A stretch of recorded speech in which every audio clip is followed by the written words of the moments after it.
All-Pro JAFFos, ball out Pro Bowl, Tony Romo, 40-yard dash, boy, don't be slow-mo. Get on the court, boy, I'm in go. Outside in the sun like Elliot Kobo. I'm running fast, LA de la Cruz. Turn on the JAFFos, get my news. A7FL doing good, how I knew. All-Pro JAFFo, the All-Pro, jumps off sports. They speak facts, you talk smack, you get sacked. Come tune in, sit in chat. Sport you like, they speak all that.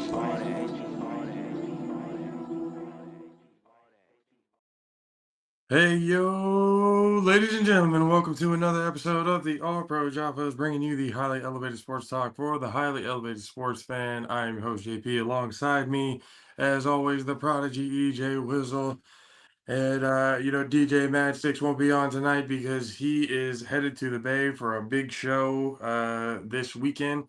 So good luck to Mad6. Have a great show because obviously he will. He's the best in the world. So.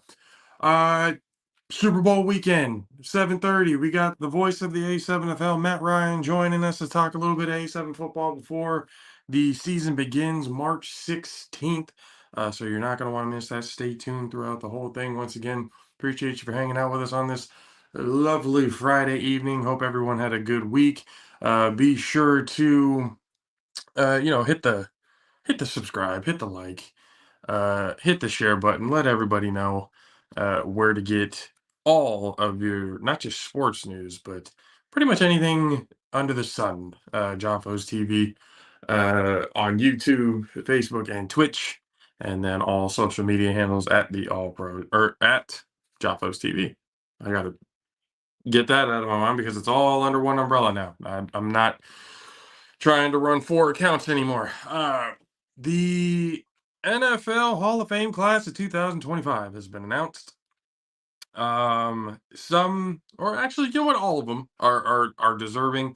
A few were, still left out that leaves, at least me, uh, kind of questioning the validity of certain things. Um, we've got, hold on, let me see this real quick. Shannon Sharp told his brother he's getting in the Hall of Fame. Yep. So Sterling Sharp is finally in the Hall of Fame. Well deserved. I do believe he probably should have gotten in before his brother, but that's okay. Regardless, He's the oldest, right? He is the oldest, yes. But regardless, deserving, the first pair of brothers to be inducted into the Hall of Fame. So congratulations to both the Sharp brothers and, again, most of all, Sterling Sharp. Long overdue. I'm sure most of us saw the video of Shannon Sharp giving the news to Sterling, which was a pretty high emotional moment for them, especially watching that. And, I knew if everybody was crying watching this, just wait until the Hall of Fame speech happens. So, once again, congratulations to Sterling Sharp for making it to the Hall of Fame. Finally, the class of 2025. Eric Allen, another overdue Hall of Fame inductee, played for the Eagles and the New Orleans Saints and the Oakland Raiders from 98 to 2001. He's finally in. Jared Allen, the cowboy of the Minnesota Vikings from before. He also played for the Chicago Bears and the Carolina Panthers, is in, and as well as the defending champion Kansas City Chiefs. And also Antonio Gates, the tight end from the San Diego / LA Chargers, is finally in. Which to me, I think, he definitely deserving. He was one of the best tight ends, really, to play the game. If I'm not mistaken, he was one of the greatest fantasy football tight ends to ever grace the field.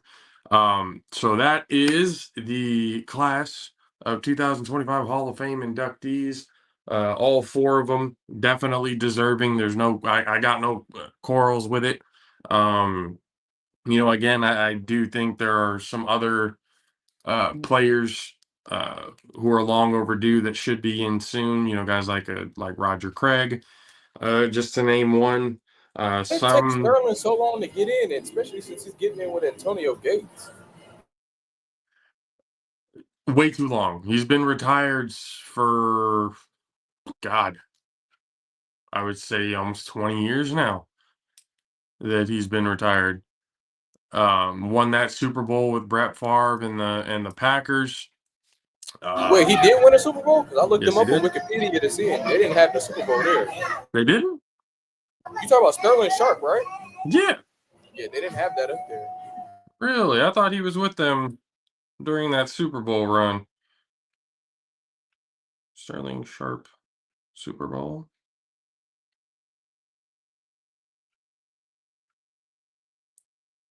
Ah. While his career was cut short by injury, he never won a Super Bowl. For Packers fans, seeing Sterling Sharp make the Pro Football Hall of Fame is a bit of Yeah, that redemption. neck injury. That's right. That's right. It was just before that. Well, regardless, in the Hall of Fame, deserves to be in the Hall of Fame. I don't think anybody can really make an argument that he shouldn't be in the Hall of Fame. But Antonio Gates, again, tight end wise, he was one of the best to do it. In my personal opinion, I would have Antonio Gates probably in the top 5 tight ends category of all time. Is where I would have him. Uh, Philip Rivers go-to outlet for years. Um, Putting up numbers. He has the numbers for, obviously he doesn't have the championships because, the Chargers are who they are. So I think if Antonio Gates could have probably been to another team, maybe he could have a ring on it, but played his whole career with the Chargers. He's going to never have to buy a drink or dinner there in San Diego or in LA for the Chargers for that matter. So well deserving for him. Jared Allen, I think is deserving, but considering other players that aren't in the Hall of Fame yet, I think there were a few that were definitely a little bit more deserving to be in. Again, I had no problems with him being in the Hall of Fame. I have no problems with any of these 4 being in the Hall of Fame. It's just certain players that you look at, and again, I harp on Roger Craig because I'm still baffled how Roger Craig is not in the Hall of Fame.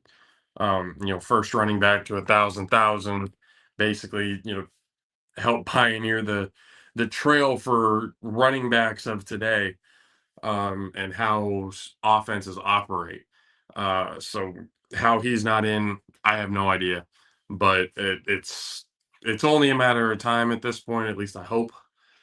So we'll definitely see what happens there.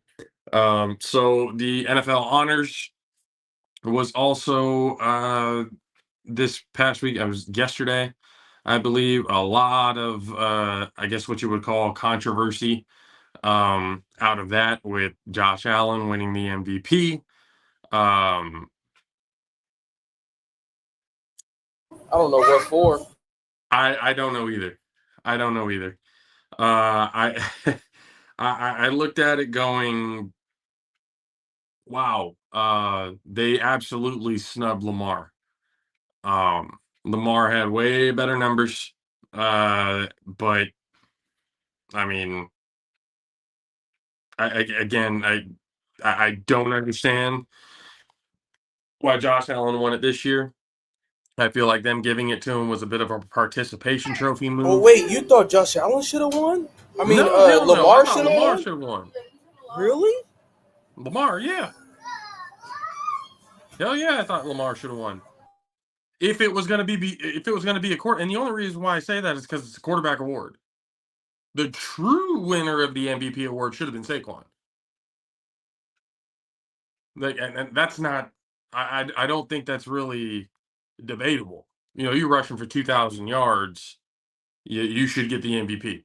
But it's a Why quarter. didn't they just give him MVP and then give Josh Allen offense? because that's not how it works. With the NFL, they will always, if you have a choice between giving an MVP to a quarterback or a running back versus, the offensive player of the year, 9 times, actually 10 times out of 10, especially from recent memory, they're going to give it to a quarterback. Last person who wasn't a quarterback to win the MVP was Adrian Peterson when he ran for 2,000 yards and was about 6 yards shy of beating Eric Dickerson's record. So it's always been a quarterback driven award. A lot of people are actually saying that they should just have it, that the MVP just say what it is. It's a quarterback award, no matter how much, people will really, uh, uh, you know, we can make the arguments all day long about who should be uh, MVP, but they're always going to give it a quarterback. It should have been Saquon, but they didn't give it to Saquon. Let's see, who did? Yeah, they gave Offensive Player of the Year to Saquon, but that's just. I think Offensive Player of the Year is the real MVP. If we really look at it, the Offensive Player of the Years these last few years, you can definitely make the argument that they are way more deserving of the MVP than who the MVP was. But again, after everything that's been going on these last 10 years on who they decide is going to be the MVP, it's always going to be a quarterback, because you also got to think about it this way. If they give the running back an MVP, guess whose prices start to skyrocket? Running backs. And what position has been really diminished on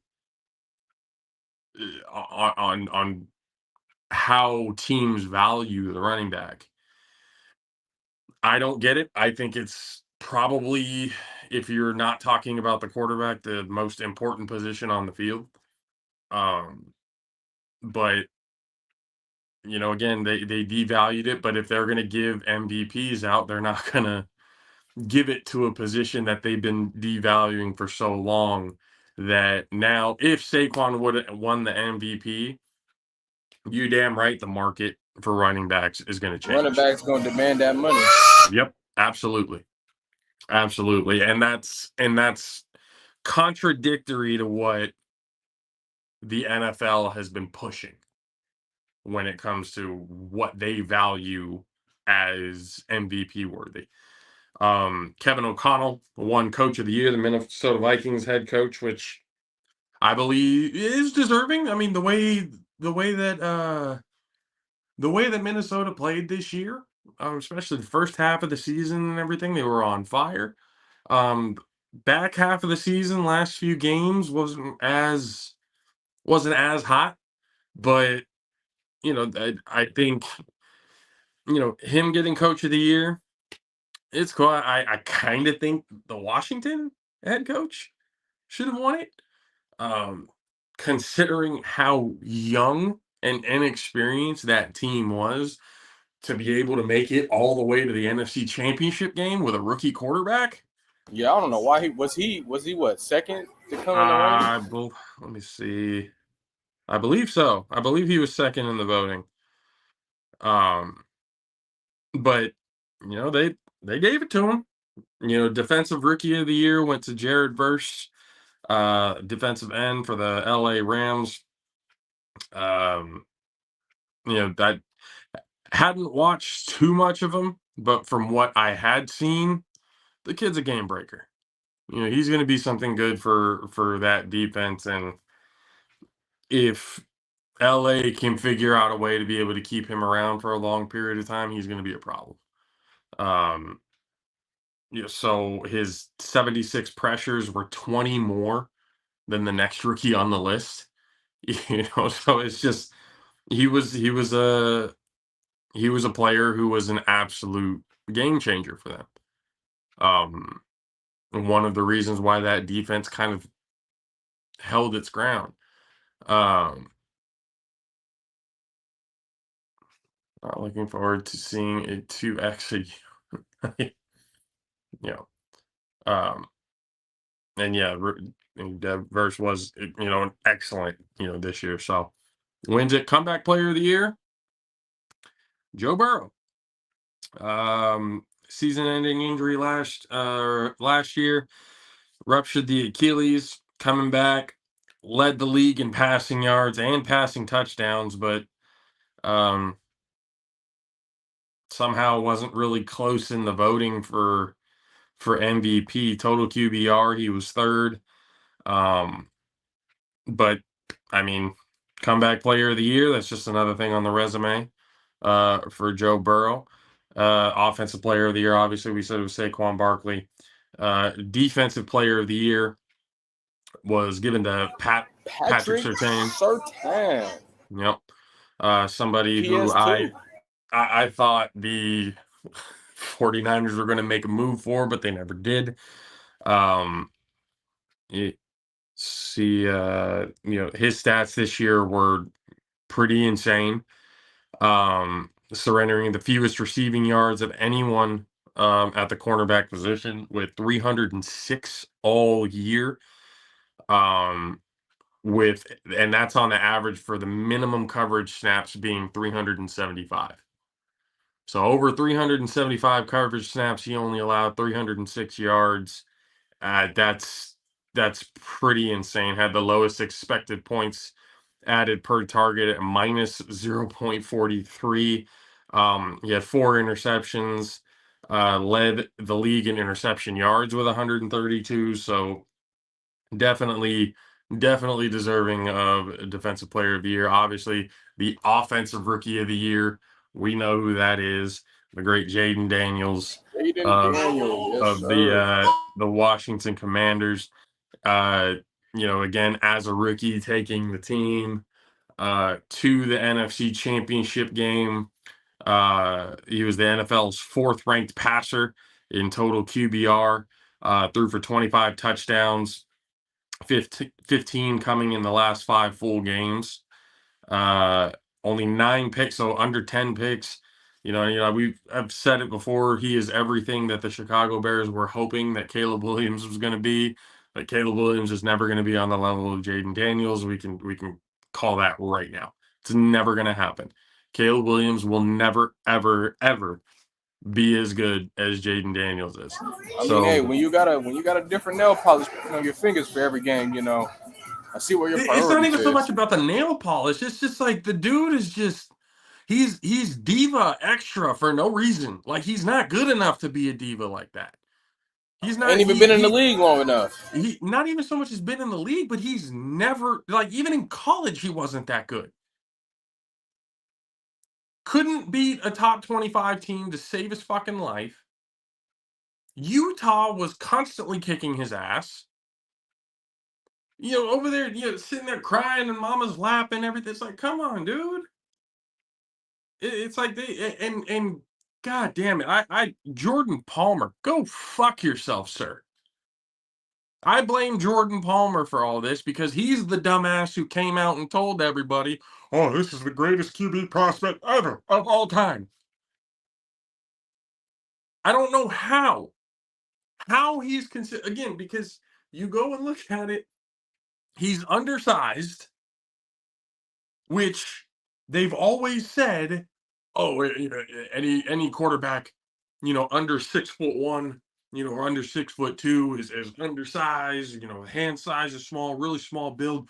We don't know if he's really going to make it much, in the league. There's not very many guys that size who make it in the league. But then he comes around, and all of a sudden, the intangibles, everything that teams were looking at to begin with, just completely went out the window for some reason. All because Jordan Palmer said, this is the greatest QB prospect. I don't know why he said that, but think about it. Think about who won the Heisman, and then think about who just won Offensive Rookie of the Year. Like, come on, man. Like, And again, Caleb Williams is that player that he was handed everything. He was handed everything. He didn't have to work really hard to get where he left. He left the Big 12 when Oklahoma was in the Big 12, which by the way, we all know how I feel about Oklahoma. Him going there told me everything that I needed to know anyway. But then he ditched off to USC, where the competition was a hell of a lot easier, and he still struggled. He was barely beating teams that they should have been demolishing. San Jose State almost beat him. Rice was close to coming in a bit. Fucking Rice, of all teams. There is nothing about Caleb Williams' game that tells me he's a great prospect. If anything, for me, dude is maybe a second rounder at best. Maybe. But to go number one, the Chicago Bears fell for the con again. Their quarterback woes are going to continue. They think with the coaching changes and, Ben Johnson, everybody showing up that he's going to be. No, he's not. He's not. I will tell everybody this right now. Now, if I'm wrong later on, and I've always said this, if I'm wrong, I'm wrong. I'll admit to it. But the dude is going to be a scrub. I'm telling you. His attitude, the way he approaches the game, the way he just automatically thinks he should be given respect by the locker room. And no. Rookie, sit your ass down. Like, you are nobody to us right now. You've proven nothing. You never sniffed the college football playoff. You never sniffed beating top 25 teams. Will he be a manly scrub? No, he's not even a manly scrub. Dub, not even close. Manly scrub is crazy. Not even close. It's just, there is nothing about his game, about his attitude, the way he carries himself as a player, that tells me that he's going to be successful. He's just another egomaniac that nobody fucking ever told no. Nobody ever corrected him. He was handed everything. Nobody ever said, hey, you need to fix this. You need to do this. You need to present yourself as an actual fucking leader. You need to be that guy who doesn't just feel respect is owed to him. You need to go out there and earn that shit. And that's never happened. Throughout his whole he was coddled throughout his entire college career. And unfortunately for him, that's going to carry off into the NFL, and he's going to struggle for his whole career. He's not going to sniff top 5. He's not going to sniff top 10 quarterbacks in the league. He's not even going to be close. I give him another 2 years. Probably at the end of his rookie contract. Shit, they might even trade him away before the end of his rookie contract to go and get somebody else. There's nothing about his game that tells me that he's going to be any good. So Jaden Daniels, well deserving. I'm sure if the Bears can do it all over again, they would have picked Jaden Daniels because the kid's a winner. He proved that at LSU.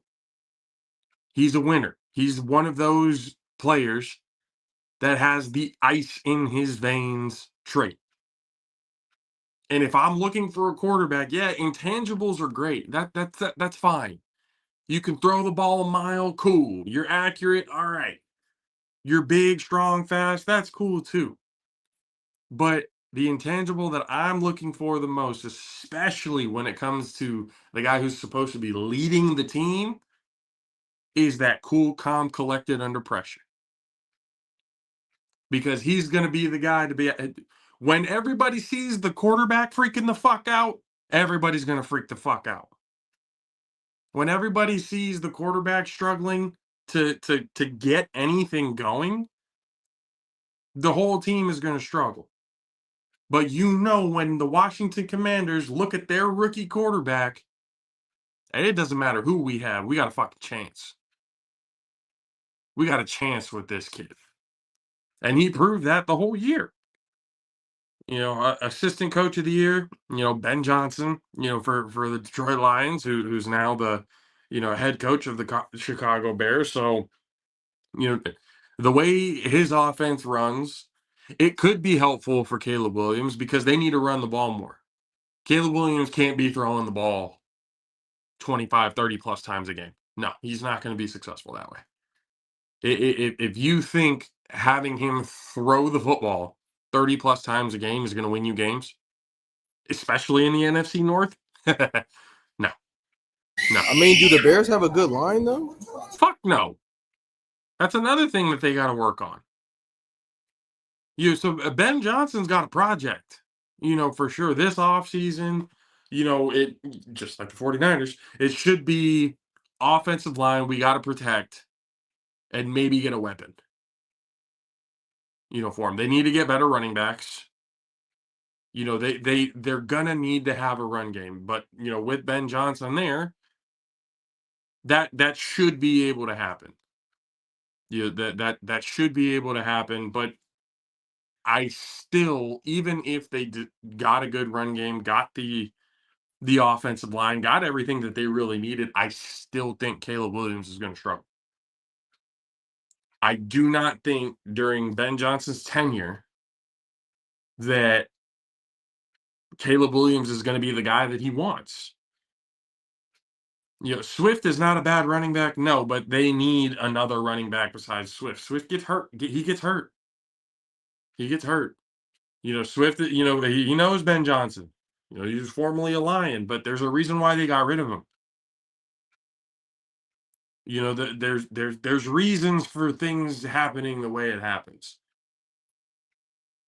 So Swift, if he can stay healthy, yeah, he can be a hell of a running back piece for the Chicago Bears. It's just he can't. So you need that extra back, maybe even two. You can have a two-headed monster, but I think for the Bears, they would rather have a three-headed monster. They're going to need three running backs, especially because Swift is an unknown. Is he going to be there the whole season? Is he going to, can he be a bell cow? I don't know. Is he good enough to be? Yeah, he can, but he can't stay healthy. There's always something wrong with him. So Bears definitely have a lot of work to do. This is not going to be, and I hope Bears fans understand this, even with Kingsbury getting there, the offensive coordinator, and Ben Johnson being the head coach. It's not gonna. Oh, you're making the playoffs overnight. No, there's still shit that you need to work on. There's still stuff that they need to get and they need to do. And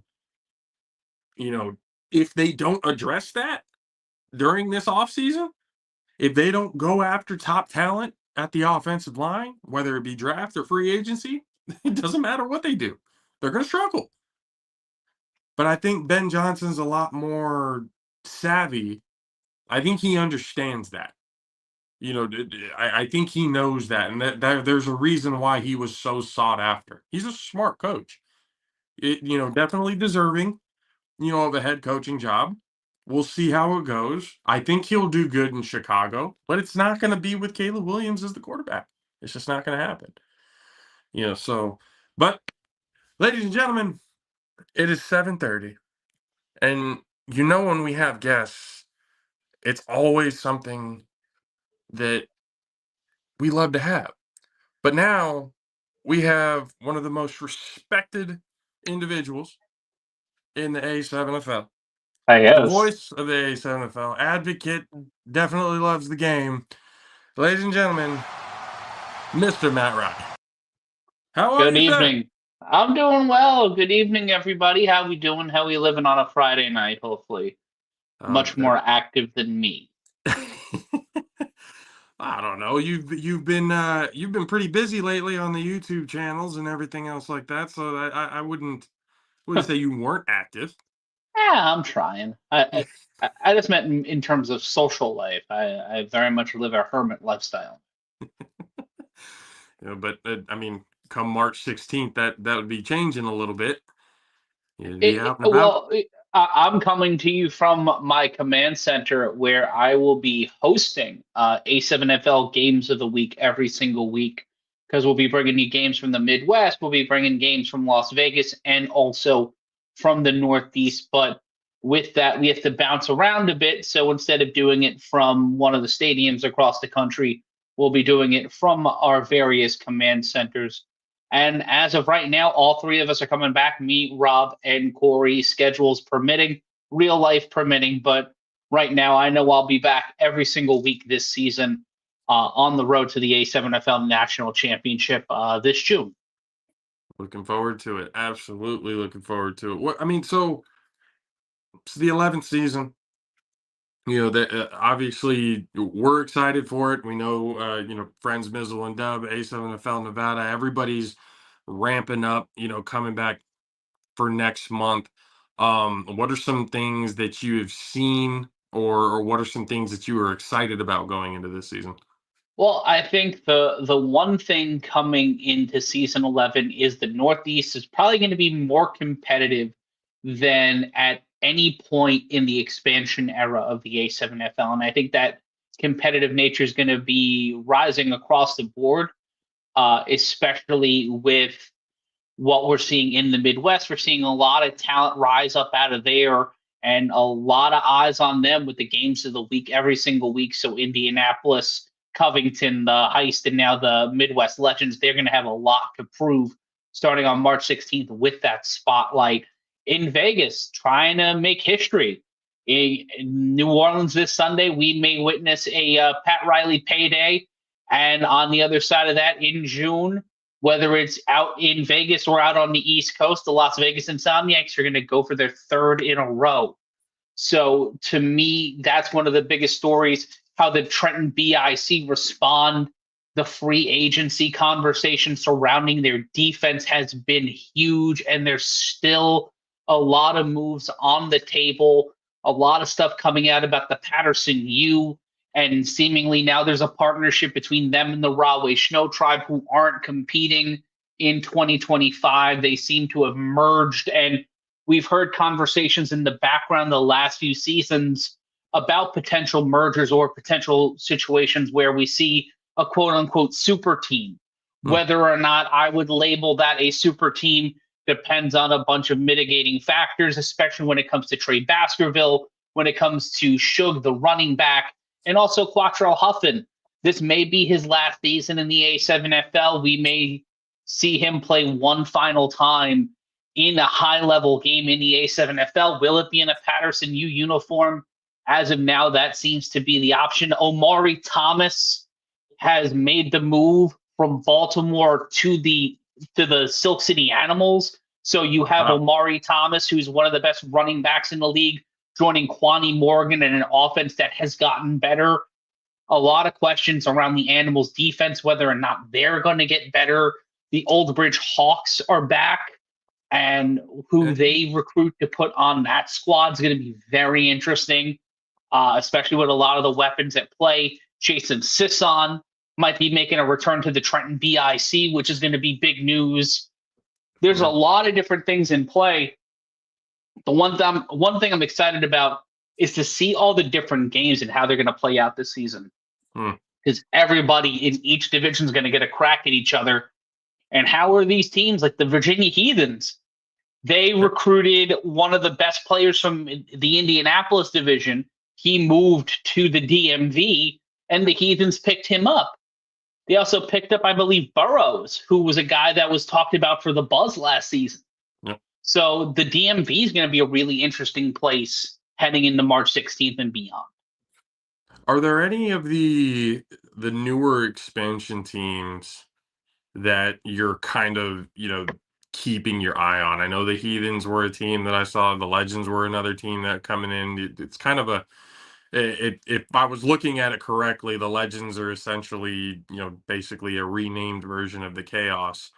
I wouldn't say that. I would say they kind of fill a Indianapolis, Columbus gap more than they would cover what we lost from the Chaos.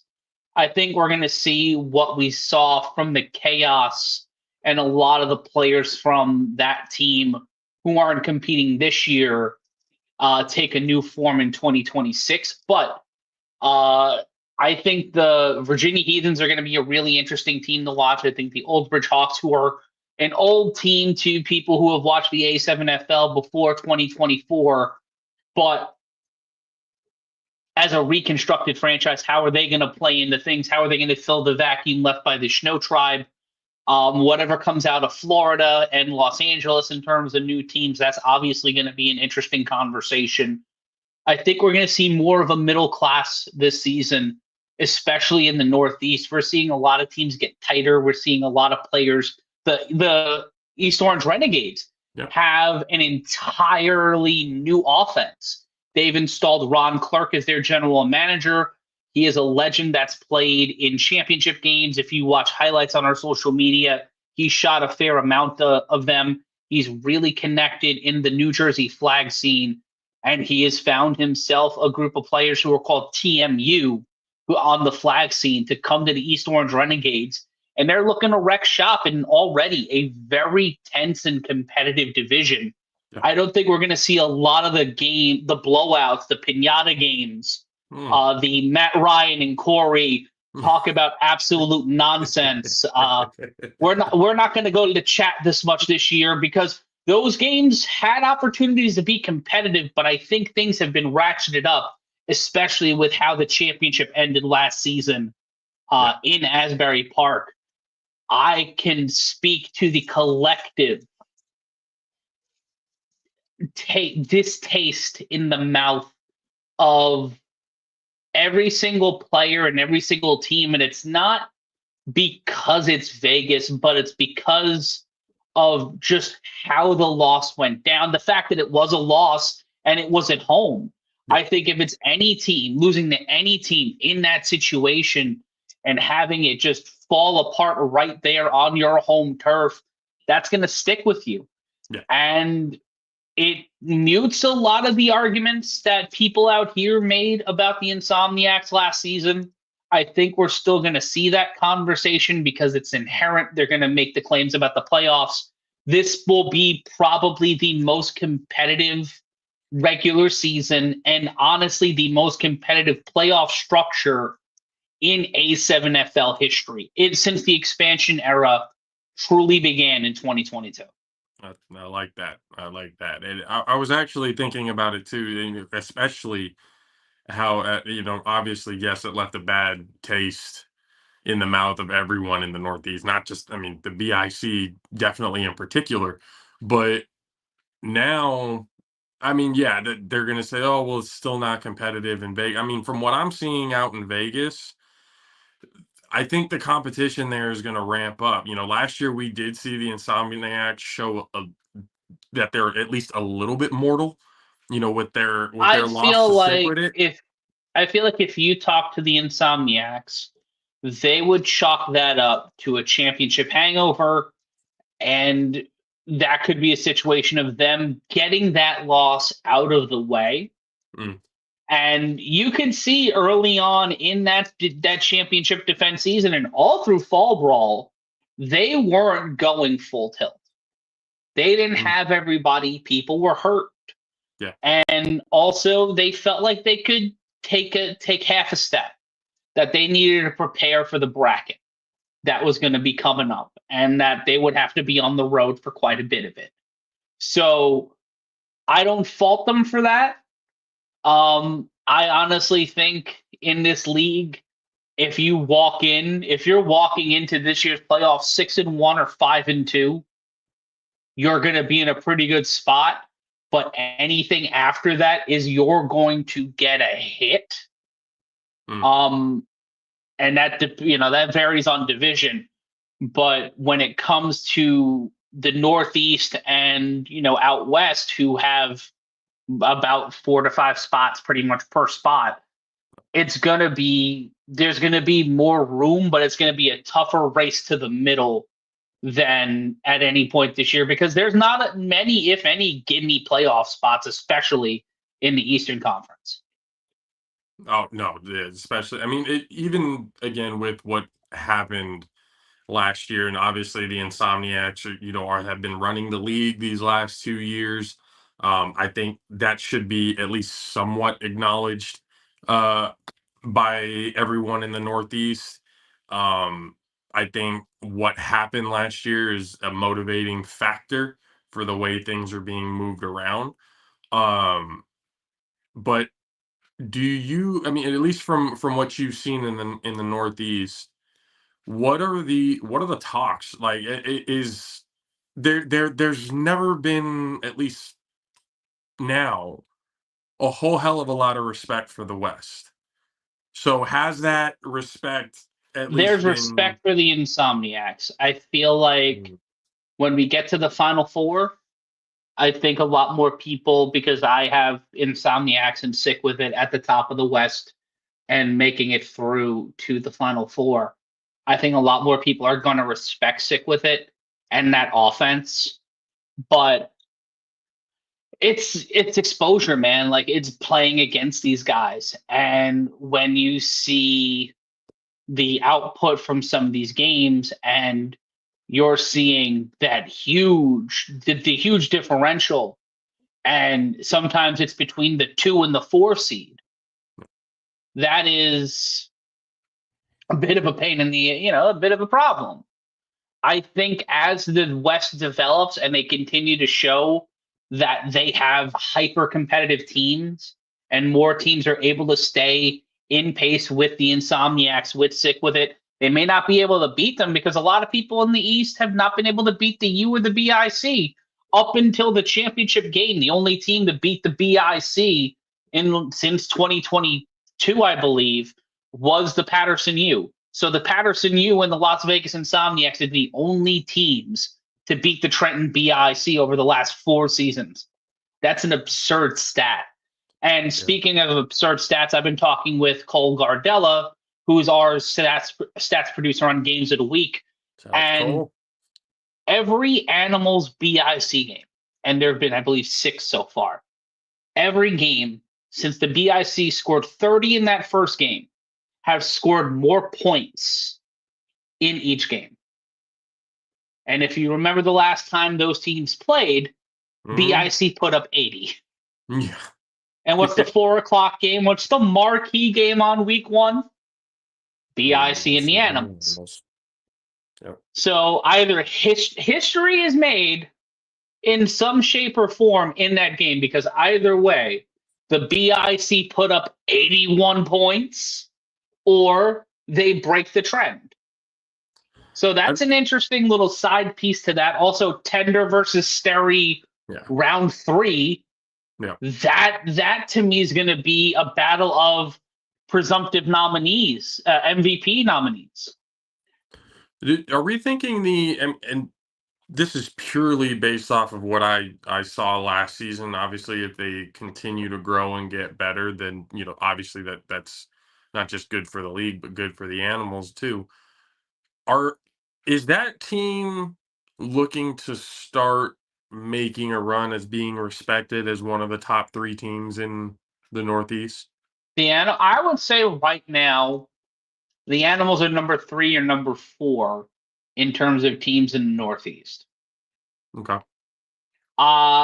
You have the Watchmen, the U, and the BIC in front of them, and it's not a knock against them, but Watchmen have their number, U have their number, BIC have their number. Yeah. So until they beat them or until they're able to get to the top of the table, it's hard to circumvent and go around that. I mean, considering where they were before this glow up, we'll say, heavy improvements. They've been improving, every year since. So I'm thinking they might get a push. I actually wouldn't be surprised. I can't necessarily say if they're going to beat the BIC, but I honestly wouldn't be surprised if they eked one out against either the Watchmen or the U. Neither would I. It all depends on the additions they made at defense. A lot of people on the Animals side are very positive about what they're bringing to the table this season. And the Santisteban brothers have always been boisterous. And after the last 2 seasons. They got Huff 2 seasons ago and performed better than they did in 2024, at least in terms of where they landed on the schedule. But now you have the basis for a future. And if these guys are able to build off of what the potential they showed last year, Kwani Morgan, Manny Diaz, and especially David Tender, if they're able to build off of that, I can see them making a deep run into the playoffs. It depends on what the Tampa Nightcrawlers do. It depends heavily on who comes out of the Midwest. Did the Octane make that leap? I know they lost some people in the offseason. What will the Crush? I believe they have Amatrice Hall on the Crush now, so that's a big move for them. They poached one of the best young players from the Heist last season. How are the Heist going to respond to that? There's a lot of unanswered questions in the Midwest. I think the Animals can beat all but the top 5 teams in this league. I think they give Sick a run for their money any day of the week. I think that the Insomniacs defense makes the game very interesting, but the lack of balance for the Animals on defense, the lack of depth on defense would kill them against the wave upon wave that the Insomniacs can throw at you. And that was one of the reasons why they were able to beat the BIC in the championship game. Yeah. They're able to throw different looks at you. They're able to throw bodies in mass and burn the clock down and just burn through your bodies. The BIC have adjusted for that.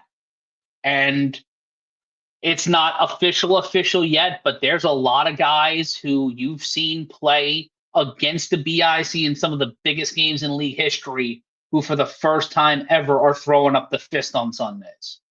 And it just shows how, and I've talked with some of those players, and the championship game was the turning point. It was a lot of stuff just like where they felt where they were and how they felt where their place in the league was and how they wanted to go out and their feelings about how this championship game went down. They know what they have. They know what they can give to a championship team because they've been in those situations before. So to me, this is a great opportunity to see these different parts play together. But did that work for the BIC in 2023, 2024?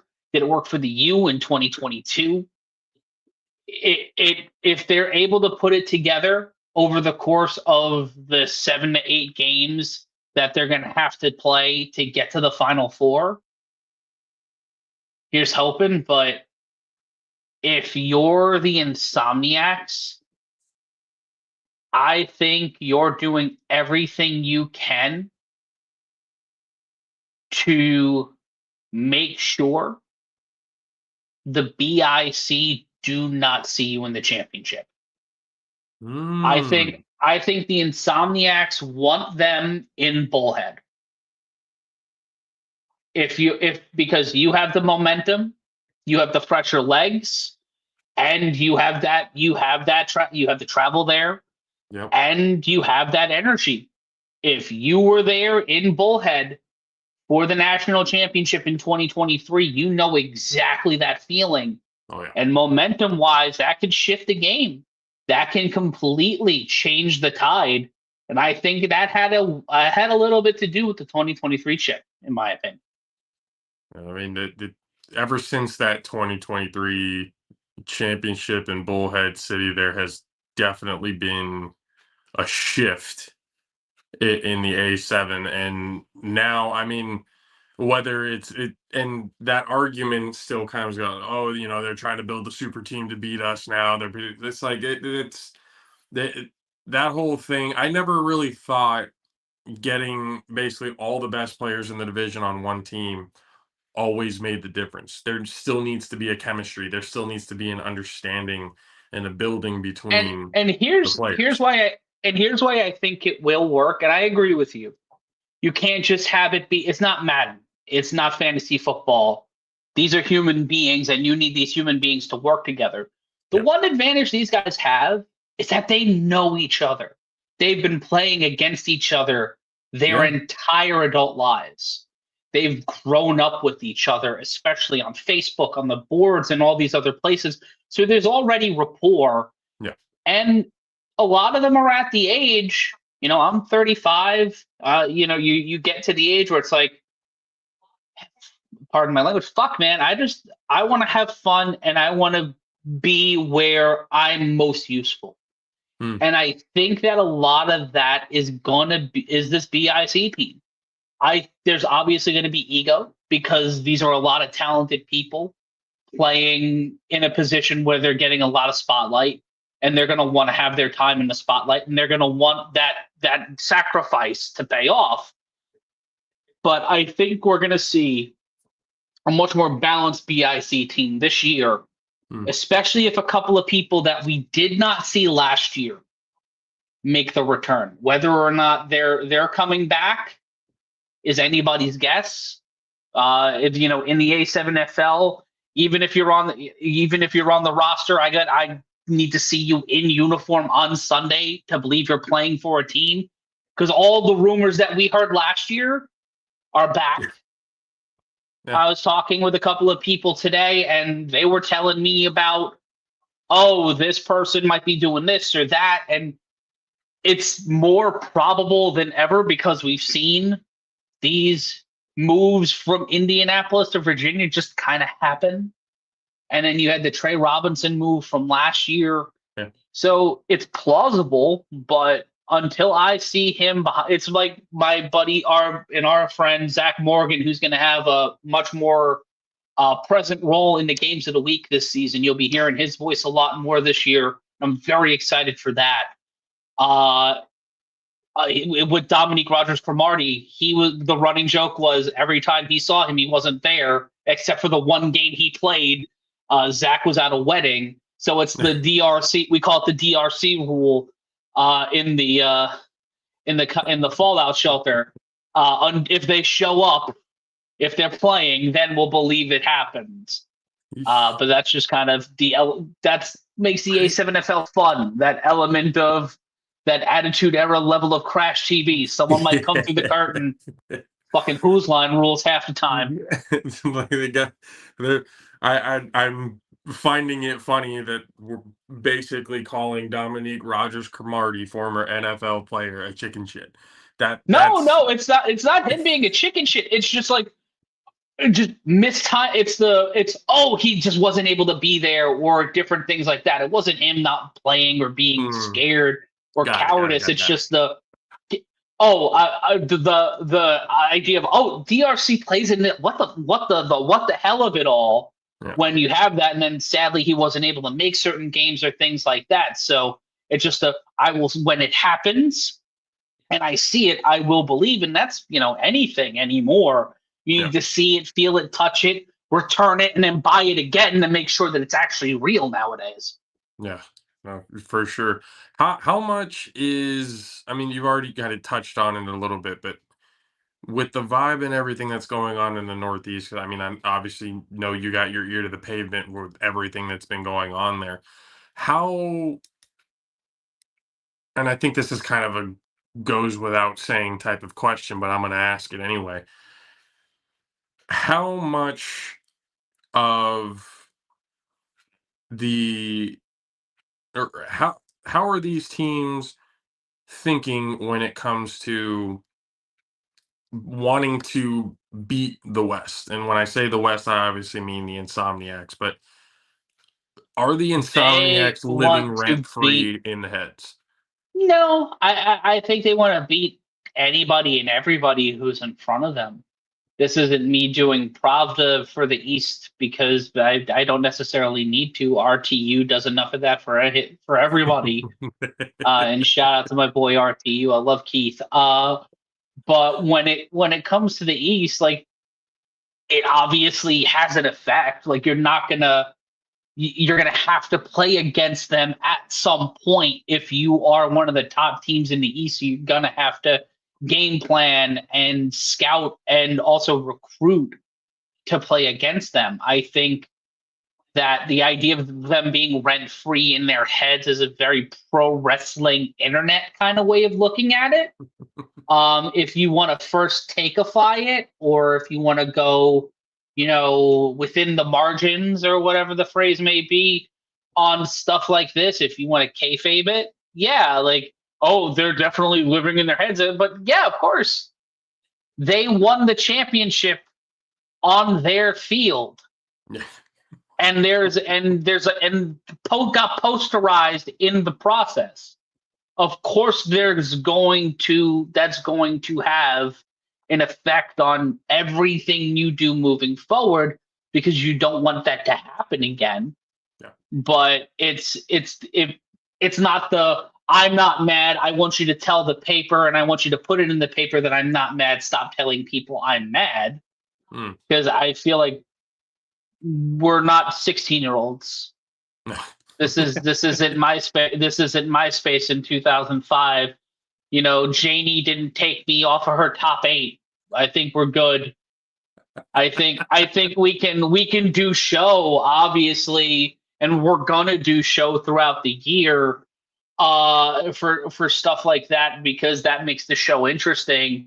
And I sent you a link to something that we're working on. Yep. We're working on a top 10 system that's going to have fan interaction. You guys will be able to make your own top 10s and send them in. But it just won't be me, Rob, and Corey in a group chat anymore. We have some great people working on this. We'll have some great people voting on this.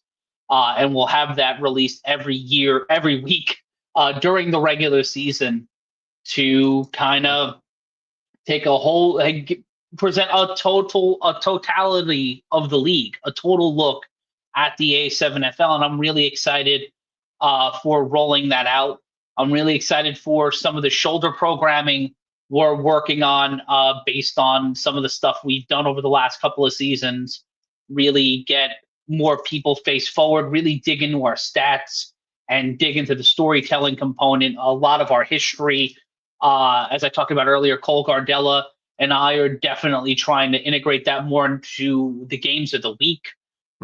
This coming season, Savion Cunningham obviously has made history, modern A7FL history, and we're going to be working on historic statting as well. That's a project that we definitely want to put forward and truly give the league and the fans and everybody who supports it the catalog it deserves to follow along and really get immersed in what we do. Because with my podcast, Historically Speaking, not to plug what I do on the Matt Ryan is Yelling YouTube channel, please like, comment, and subscribe now. Thank you. You're very sweet. But the thing that I've been learning, and I wrote this week's episode tonight before we hopped on. I finished it like an hour or two before. Just how much shit gets lost to history because we don't take enough care of it. And that's been somewhat of a priority for me the last few seasons. And luckily this year, we've been able to find ways to really move that forward. And I'm really excited for what we're able to do with that. Yeah, no, being able to bring up the league's history throughout the entire conversation really kind of brings certain things into context, brings certain eyes to it, going, oh man, there's a different level of viewing that when it comes to being able to bring all of that in comparison. That level of context is so important. And Ryan DePaul, the president of our league and someone who I work with very closely on what we do on Games of the Week, is actually going back, remastering and redigitizing a whole bunch of classic A7FL and Town B footage. So hopefully this season we'll be able to show you highlights of some of the greats. Rob Fabian highlights from back in the day, Corey Hammond highlights with brown hair, and some of the teams like SWG or some of the great Baltimore teams or Pennsylvania teams you guys never had a chance to see in this iteration of the A7FL. Yeah, no, that's definitely going to be something that I definitely looking forward to because again, I love seeing the history and being able to talk with you and Big Rob and Corey and everybody else who's been affiliated with the A7FL, learning more and more kind of about the past. Because every time we talk to you guys, there's bringing up of the past. There's always because again, when you talk about history, it brings into context what's going on today and how important it is. And especially with the league's growth to where it was to where it is now, that history is even more important, especially to newer fans that are coming in that haven't been, paying attention for all of these years. So being able to have history back up what you guys have been able to accomplish up to this point is very crucial, very vital, and I'm glad you guys are doing it. That's going to be something that I'm definitely going to be looking forward to watching. Um, Last one before we let you go for the night. Do we have any like predictions? Is there anything or hopes like what going into this season? What is something that either you're looking forward to seeing or that you hope to see going into this Uh, season? I'm looking forward to seeing how these other teams perform in the game of the week spotlight. Mm, I'm looking forward to seeing how the Renegades, that new team, coalesce with a lot of the vets like the Andre Haynes on that Renegade squad and how they acclimate to the A7FL because there is a learning curve and we've seen that time and time again. I'm excited to see how the DMV plays out. Snag Sosa and a bunch of the guys from Baltimore have gone back home to the Watchmen, so that'll be really interesting to see how that plays out. Honestly, I'm just excited to call football again. I'm excited to sit in a chair for 9 hours and blow my voice out and ruin my relationships with all of my nice new neighbors in my beautiful new apartment. And I am really just happy to be with my friends again. Like that is the best part of the job is I get to do this with some of my favorite people on the planet. Oh, you got a he, question, sir? Yes, sir. he's young to the point where he feels like he has to raise his hand in order to ask something. But yes, EJ, go Well, ahead. he can raise his hand to indicate that, but he's got to also let the people around him know when his hand is up. That means, hi, I'm going to be talking on the podcast I'm co-hosting. Please shut down the casino that is going on behind me, behind this green screen that I have hastily set up in my home. I don't mean to bust your chops, sir, but No, you good. it sounds like Mardi Gras is happening behind you. It sounds Oh like man, I Jameis just got Winston used to is it leading and a whatnot. fucking jazz band through your house right now. For real. A little Oh bit. yeah. Let's go, Shatad. But yeah, I was I gonna set up the ask. smoke detector on national TV, so I can't talk shit. What's your question, boss? So you're gonna be calling the games from your house? Yes.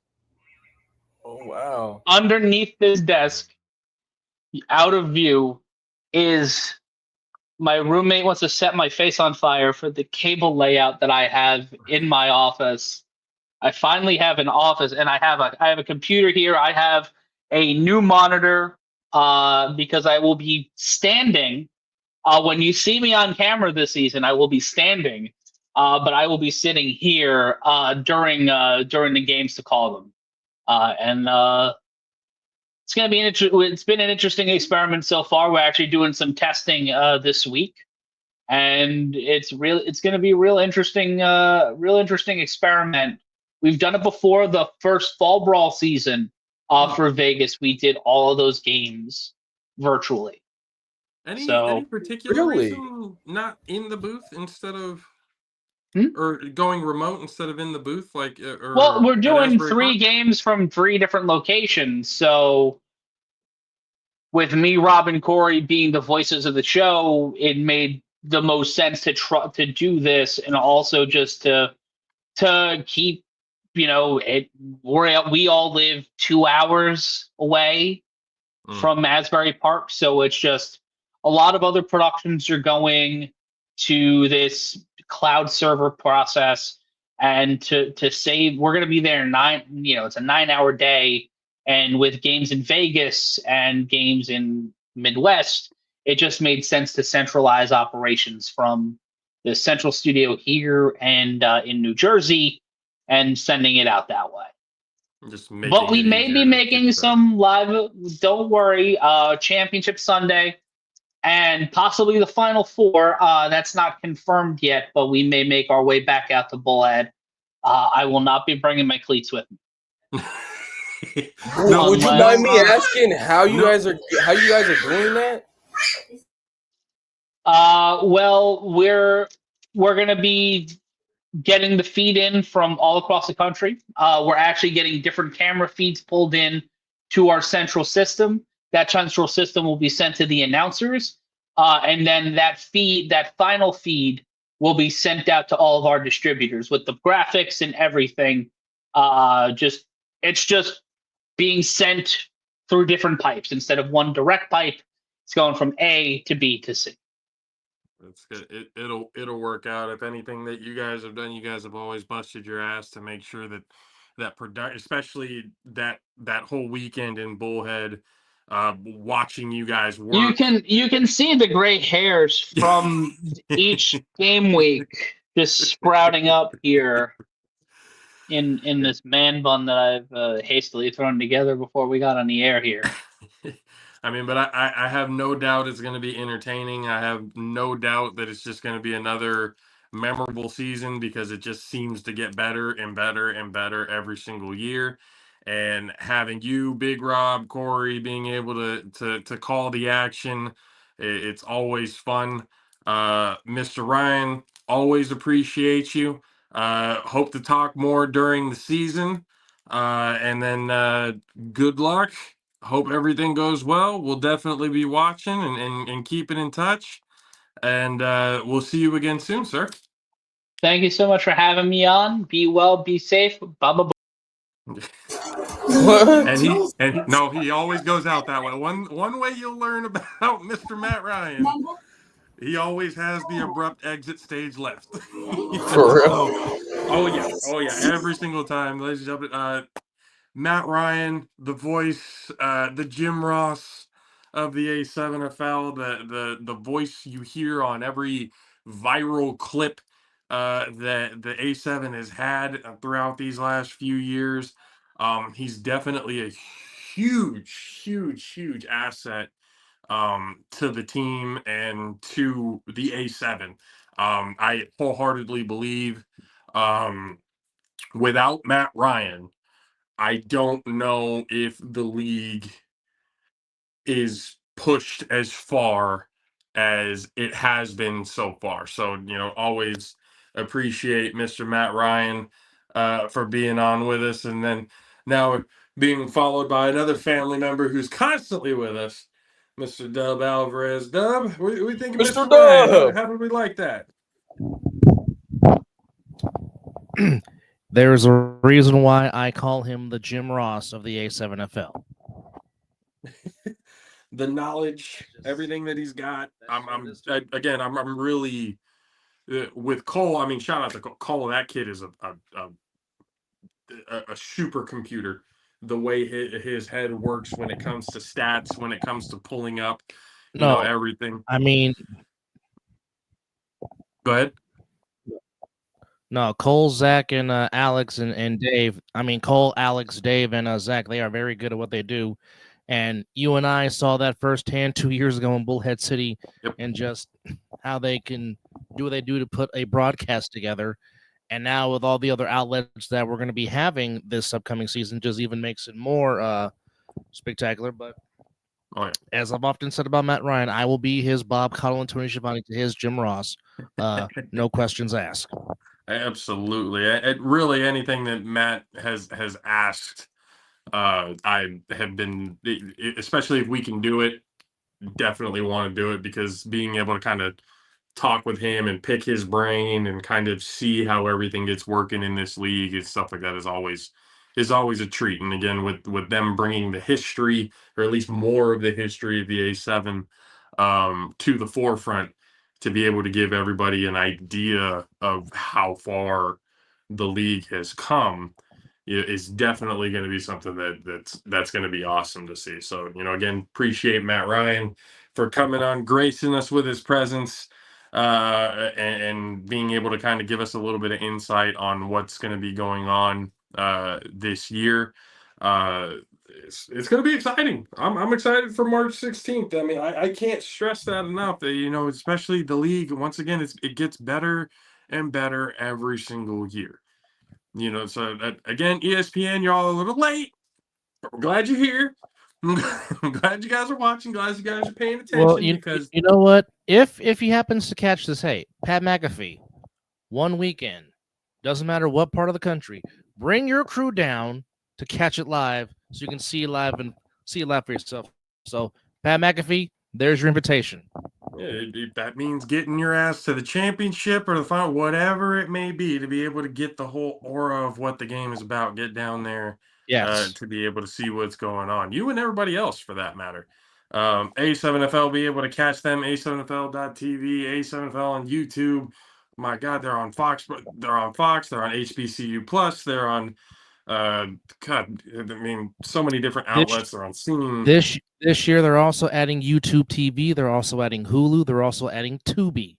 So there is no excuse, none whatsoever, for you not to catch the A7FL, which again starts March 16th. And again, the question is, can the Insomniacs make history and join the Patterson U at the table? Find out March 16th. That remains to be seen. We will definitely see it. Again, it's going to be super exciting to be able to see it because, again, football season for at least the NFL professional ranks is going to be over at the end of this weekend. But football is starting to become once again a 365 type of sport, which I absolutely love. Whether it's the A7, whether it's the UFL, whether it's flag football leagues that are going on, semi-pro leagues. CFCA, oh boy, I can't wait. There's the whole hell of a lot of football to keep up with. And our good friends up north in the Maple Leaf country of Canada. Yep, exactly. Canadian Football League as well. That big ass fucking soccer field that they play on. It's no kidding. Very wide end zone, very wide end zones, and they still do the old school NFL goalpost in the middle of the dang end zone. Great time. It's going to be a great time for spring football. So everyone's not going to want to miss out or anything on that. But obviously, we also have to talk about the game that's going to happen this weekend. We got the Super Bowl, ladies and gentlemen. The Kansas City Chiefs looking to make history as the first team to ever three-peat in the Super Bowl. We're looking at the Eagles looking to spoil that after especially the loss that they had against the Kansas City Chiefs a few years back. Looking to redemption. They have a whole, a way better running back than they did at that point. And it's his birthday on Super Bowl Sunday. So that's going to, and not just him, but Cooper DeJean as well. Is also, his birthday is on Super Bowl weekend. So hopefully a little bit of birthday juju can basically take out the Illuminati demon Taylor Swifty juju that has been piloting the Kansas City Chiefs, as well as the referees who have been helping. I wholeheartedly believe teams should be, especially if they feel that strongly that the refs are helping the Chiefs out, we should have longest yard moments every single week. A referee should be getting pelted in the fucking nuts by a 65 to 70 mile an hour fastball from every single quarterback. It should happen. It needs to happen. And then go right back up to, how about we call a fair game, wet willy, let's move on. Like, I would love to see it. I would love to see it because I feel like that might be the only way. And again, I love how the That or the NFL Goldberg spear. I love how the NFL has been exposing themselves these last few weeks. And I say that because they have been Well, trying Goodell's normally very good at doing that. they are trying so hard to divert the narrative of the refs are helping. The NFL is rigged. And again, and you had Travis Kelce going up to the media going, I don't know why you guys are feeding into it. It's like, look, there's a reason why everybody is feeding into it. Because our eyes can see what the fuck is going on. The stats don't lie.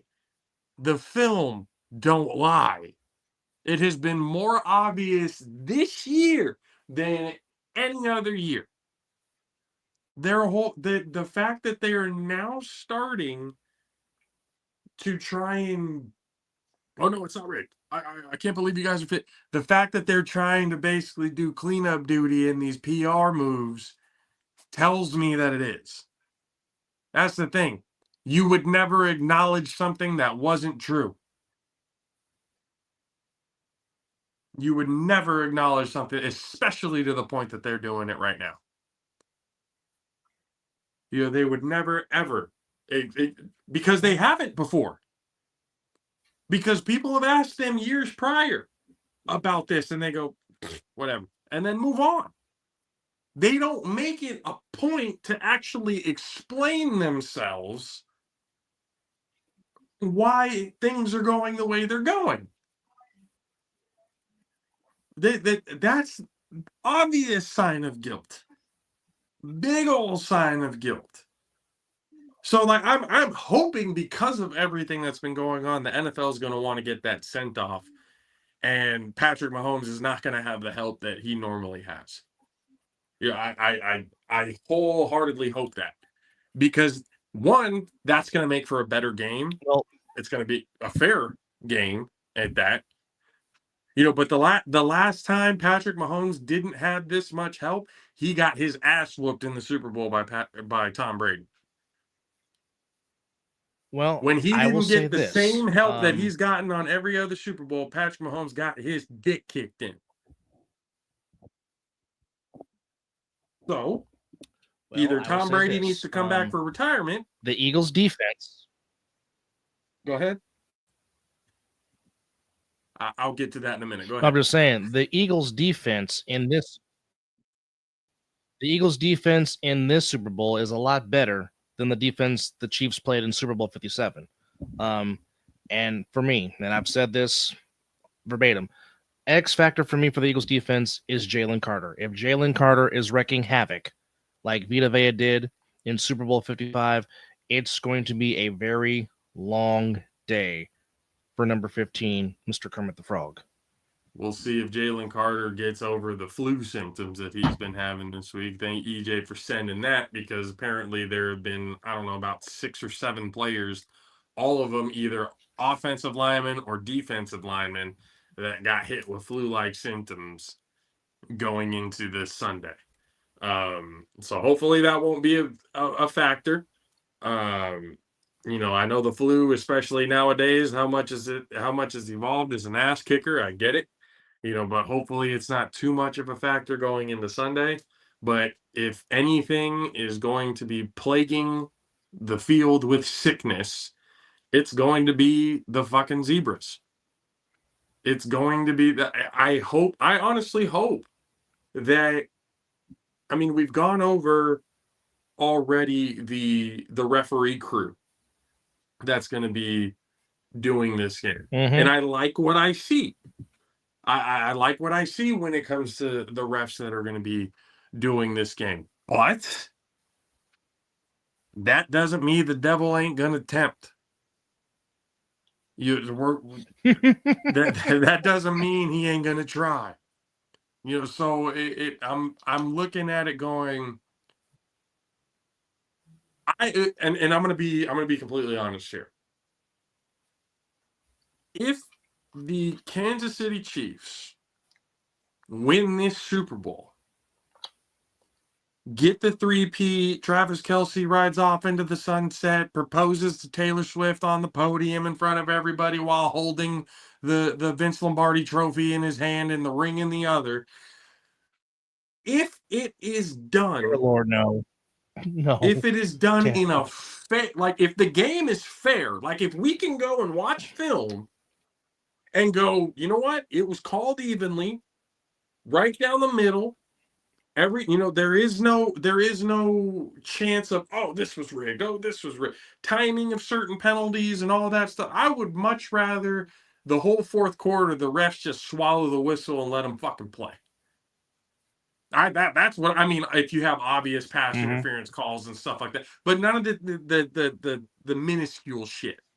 If it's the minor egregious. holding, If it's egregious. Yeah, if it's egregious, go ahead and call it. But if it's like that, I won't have as obviously it's gonna, fuck, the Chiefs won again. That's gonna suck.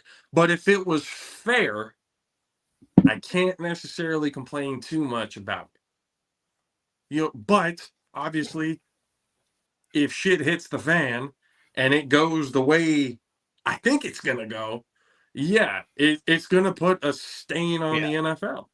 It's gonna put an absolute stain on the NFL. I don't want if it hasn't already. I don't want Dean Blandino. I don't want Dean Blandino and Mike Pereira coming out the next day saying, this should have been called this. No, I don't want none of that. No. The fines, if you dare to come out with that, you know what?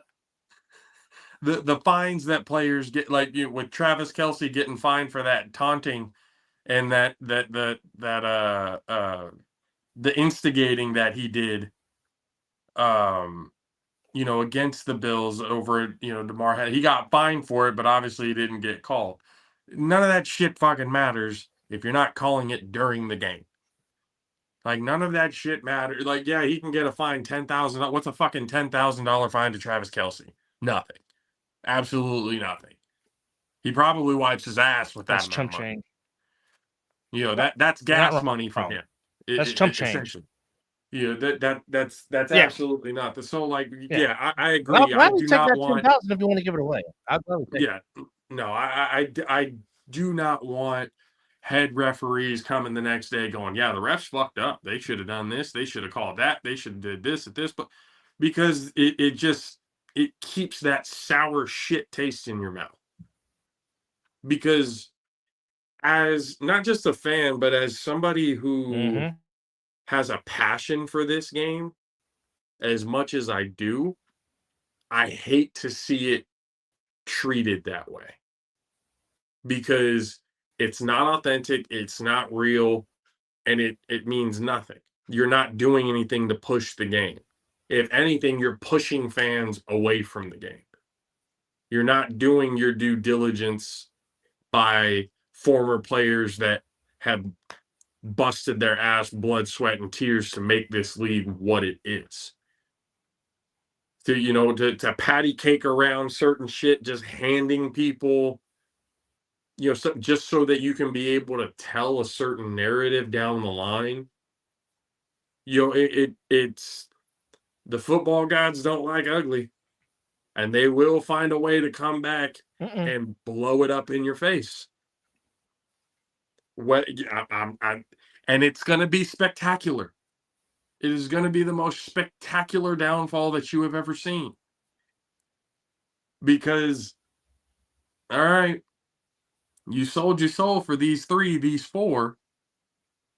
Guess what you're not going to get at any point for the rest of your career? You will not be rewarded for cheating the game. Cheating the game is the worst possible thing that could happen to this league.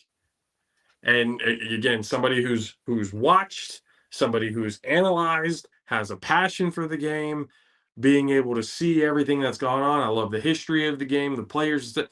That type of shit should not happen. And other family member, Mr. Mizzle, how are you, sir? Hey, how's it going, fellas? By the way, excellent interview with Matt Ryan. That was coup de grace, man. Beautiful. Appreciate It's always great to hear that man's voice. So yeah, more credit to him, because again, we just ask the questions, he gives the insight. So that good on him. 100%. So I mean, obviously, you Mizzle this weekend, you definitely don't want to see the Chiefs win the Super Bowl at all. But do you at least agree with what I had said before? If it's done fair, it at least takes a little bit off. I can agree with that. That's all as a sports fan that you want. You always want the games to be fair. You don't want the referees to get in the middle of anything. That's why we say in boxing, never let the referees or the judges call the fight for you. You finish the job yourself. But yeah, if they come out and play a fair game, it's called out. Like you said, I heard what you said. If it's a call like the Rams in New Orleans, you throw that motherfucking flag. Hands down. You cannot blind eye. Stevie Wonder saw that was a fucking flag. So yes, but if it's downright the way they've been winning, I can't accept it. Not at all. Now, I'm not going to accept it at all anyway, given that I'm a Raider fan. But none than that, fair is fair.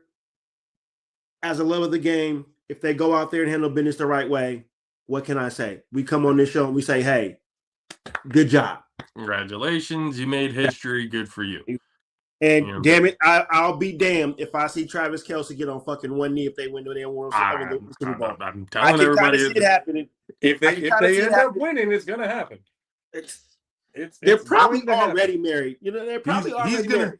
He's gonna do the whole speech. Got to fight for your right to party, just like he's done every other time. And then while holding the Lombardi Trophy, he's gonna hop to one knee. He's gonna bring Taylor up onto the stage and in front of the whole world. Wouldn't it be better to do it at the parade, though? No. Nah. Because the parade, you're not going to have as many people watching. Yeah, it won't be enough people watching. Yeah. But if Sports Center is doing it, I still don't think people, because nobody's going to be wanting to watch a victory parade. I think the Super Bowl is bigger because the eyes are already there. Yeah. The world is watching. So fair. He's gonna ride off into the sunset. Taylor Swift on his right arm, Lombardi on his left, and then in a year and a half they're gonna divorce, and she's gonna make an album. That's just what is gonna happen. Don't forget, it'll be a kid involved. Yeah, absolutely. Because but that's just I see it replay, and it replays in my head too much for me to not think of it as fuck, this might be something that's gonna happen, because they've been building it for so long. It's gonna be last play of the game, they're down by 4, they need a touchdown, they get within the 5, and they run a play that Taylor Swift drew up, they score, end the game, boom, there you go. That's just by the way, and the play is going to be called Swifty. You're going to hear Patrick Mahomes on the line go Swifty, Swifty, Swifty, and boom, they're going to hit it. And the ball is going to go to Travis Kelce for that final touchdown. I'm telling you. No. I don't want it to happen either. Damn it. But I just... But what I was they've been building it for too long for me not to think that. If we're speaking it, pretty much 9.5 out of 10. I agree. I'm just saying. If we come out and say it, we're right on this show way too often. I get it. I understand, but I'm just like, no. Of course we don't want it, Dub. Yes, we don't want it. But how many times have we sat here and said what we don't want, but we say what's going to happen, and the shit comes out and fucking happens. And we're not getting paid for this yet. I know. And by the way, JP also loved the inner child we're showing today. Oh, yeah. The inner child, yeah. Had to. Yeah. But I've got too many of these types of shirts not to be able to show them off. Yeah. So... But it's I'll be busting out Captain America next week. I'm really hoping, and again, like Dub said, the Eagles got a way better defense than they had the last time that they met. The running back that the Eagles have now, Saquon Barkley, is going to be a problem this game. Should be the MVP. 100%. Should be. 100%. But again, they're not going to give it to a running back because then the market for running backs is going to go through the goddamn roof. Just think about this. But it's going up anyway. Think about this. Not as much as if Saquon would have won MVP. Watch if you win Super Bowl MVP. Whoa. Now, imagine. Now, Jalen Hurts had what? 10 rushing touchdowns. We can pretty much, or maybe 12. Hold on, Brian. You can pretty much say about 8 to 9 of those were tush pushes. Imagine if those were Saquon Barkley carries down there in that goal line besides those 10 tush pushes. You figure that's 30 rushing touchdowns for Saquon. They still would have given him. You cannot deny that. You cannot. I agree. You cannot. I agree. I understand why they denying him now because of what Josh. I think we said on this show, we probably did that when Josh Allen beat the Chiefs and the Lions, we were like MVP. That he solidified. Whether or not he deserved it, yeah. Exactly. He beat the Chiefs and he beat the Lions. Here you go, buddy. Something Lamar couldn't do. On paper, yeah. But when has playing the Chiefs ever worked out for on paper? When it's 12 versus 11, it's kind of hard to do. When Tom Brady was on the Buccaneers in Super Bowl 55. That was the only time the game was called fair. Look what happened. Well, yeah, because you can't cheat for both. Shit, hey, somebody got to win this game properly, right? Yep. So fuck it, let them play. and the storyline for that game benefited Tom more than it benefited Patrick. 100%. The home field advantage, the year away from Bill, I got it. Now I know why the Chiefs are the Chiefs. Because Patrick Mahomes bended the knee to Tom Brady to get that 7. And this is he sold his soul to Tom? Oh, no.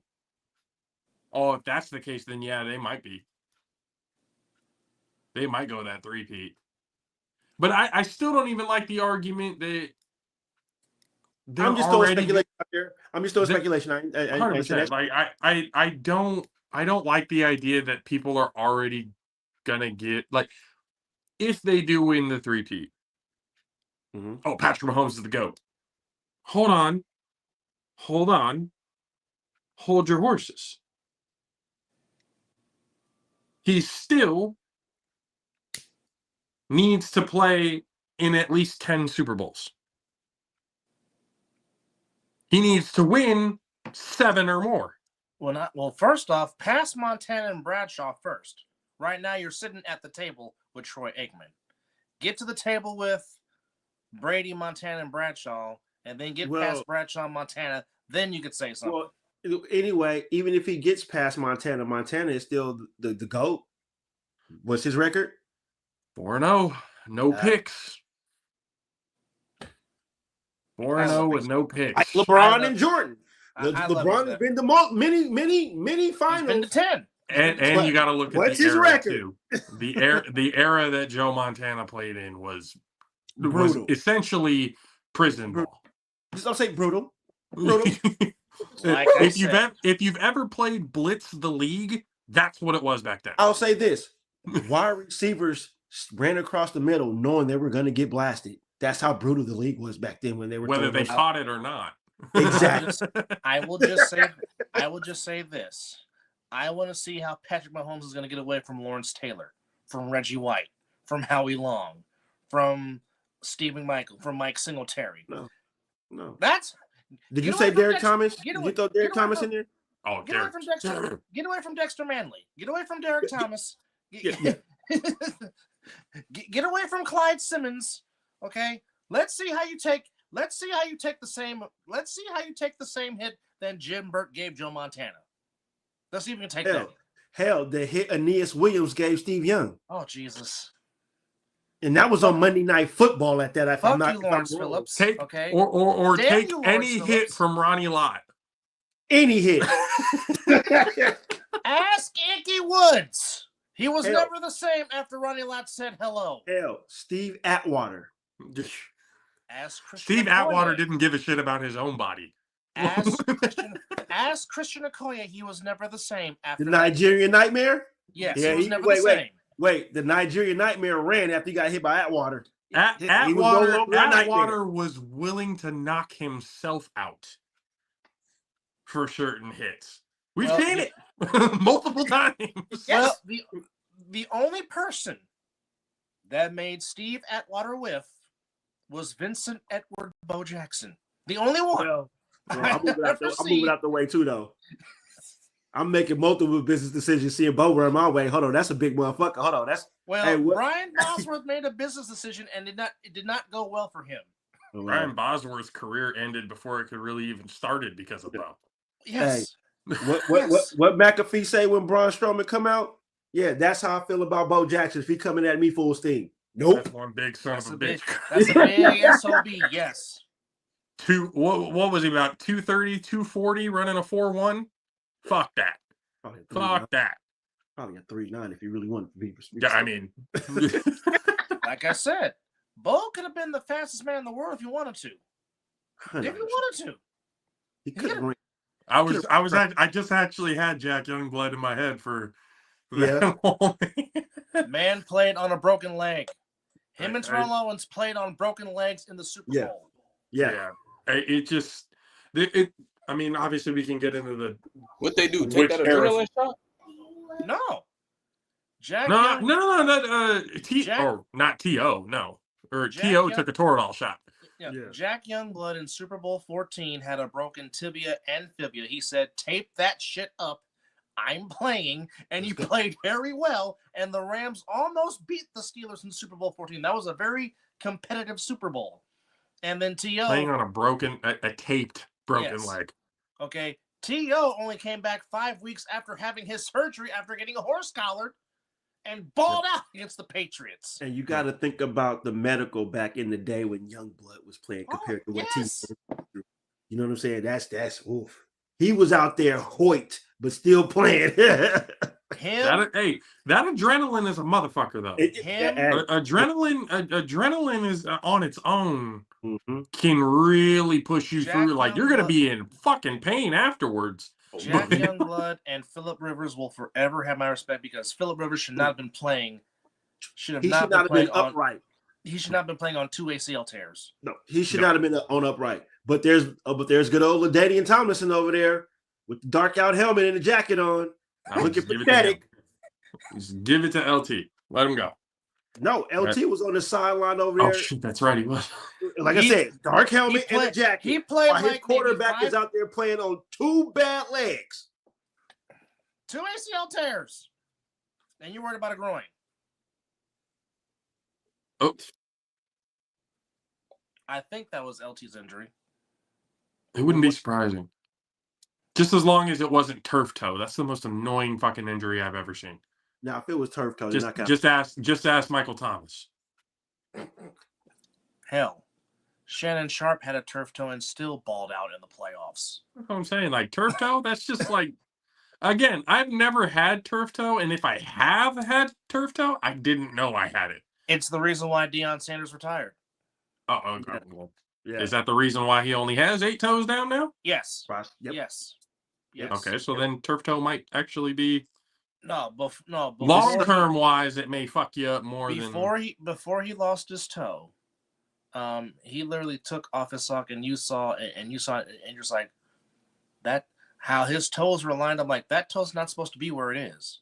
It's like that 90 degrees is not normal for a big toe. Like it's like watching Brian Baldinger's hands on NFL Network or Torrey Holt's fingers. It's like and Torrey Holt still catch a shit ton of passes, and he is another person that should be in the damn Hall of Fame.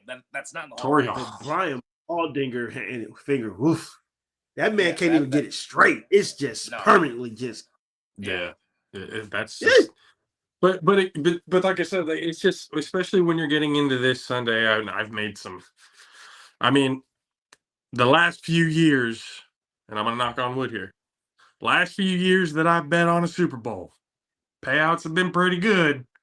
So I got some prize picks, for this game. I feel like they're gimmies, but $20 could turn into $520 real for the Super quick. Bowl. Yep. You got some picks, huh? Oh yeah, that Prize Picks gave some. I was looking at them going like, damn, these are some guineas. Which They were ones? given there, so we'll see how it goes, but it's just again, I need the game to be fair. That's all I asked for. If the game is fair and the game is down the middle called, then we're gonna see a good game, and hopefully, I mean, for my sake, I hope the happy wife, happy life. I need the Eagles to win. They're giving you 0.5 pass yards for Patty Mahomes, 0.5 rush plus receiving TD for Saquon. Oh, I'll send you the picks that. Wait. So with that one for Saquon, that one's a Green Goblin. So it's like you're not going. It's different than a regular pick. Yeah, they gave that. They put the Green Goblin on there because they knew that's pretty much gonna happen. Travis Kelce.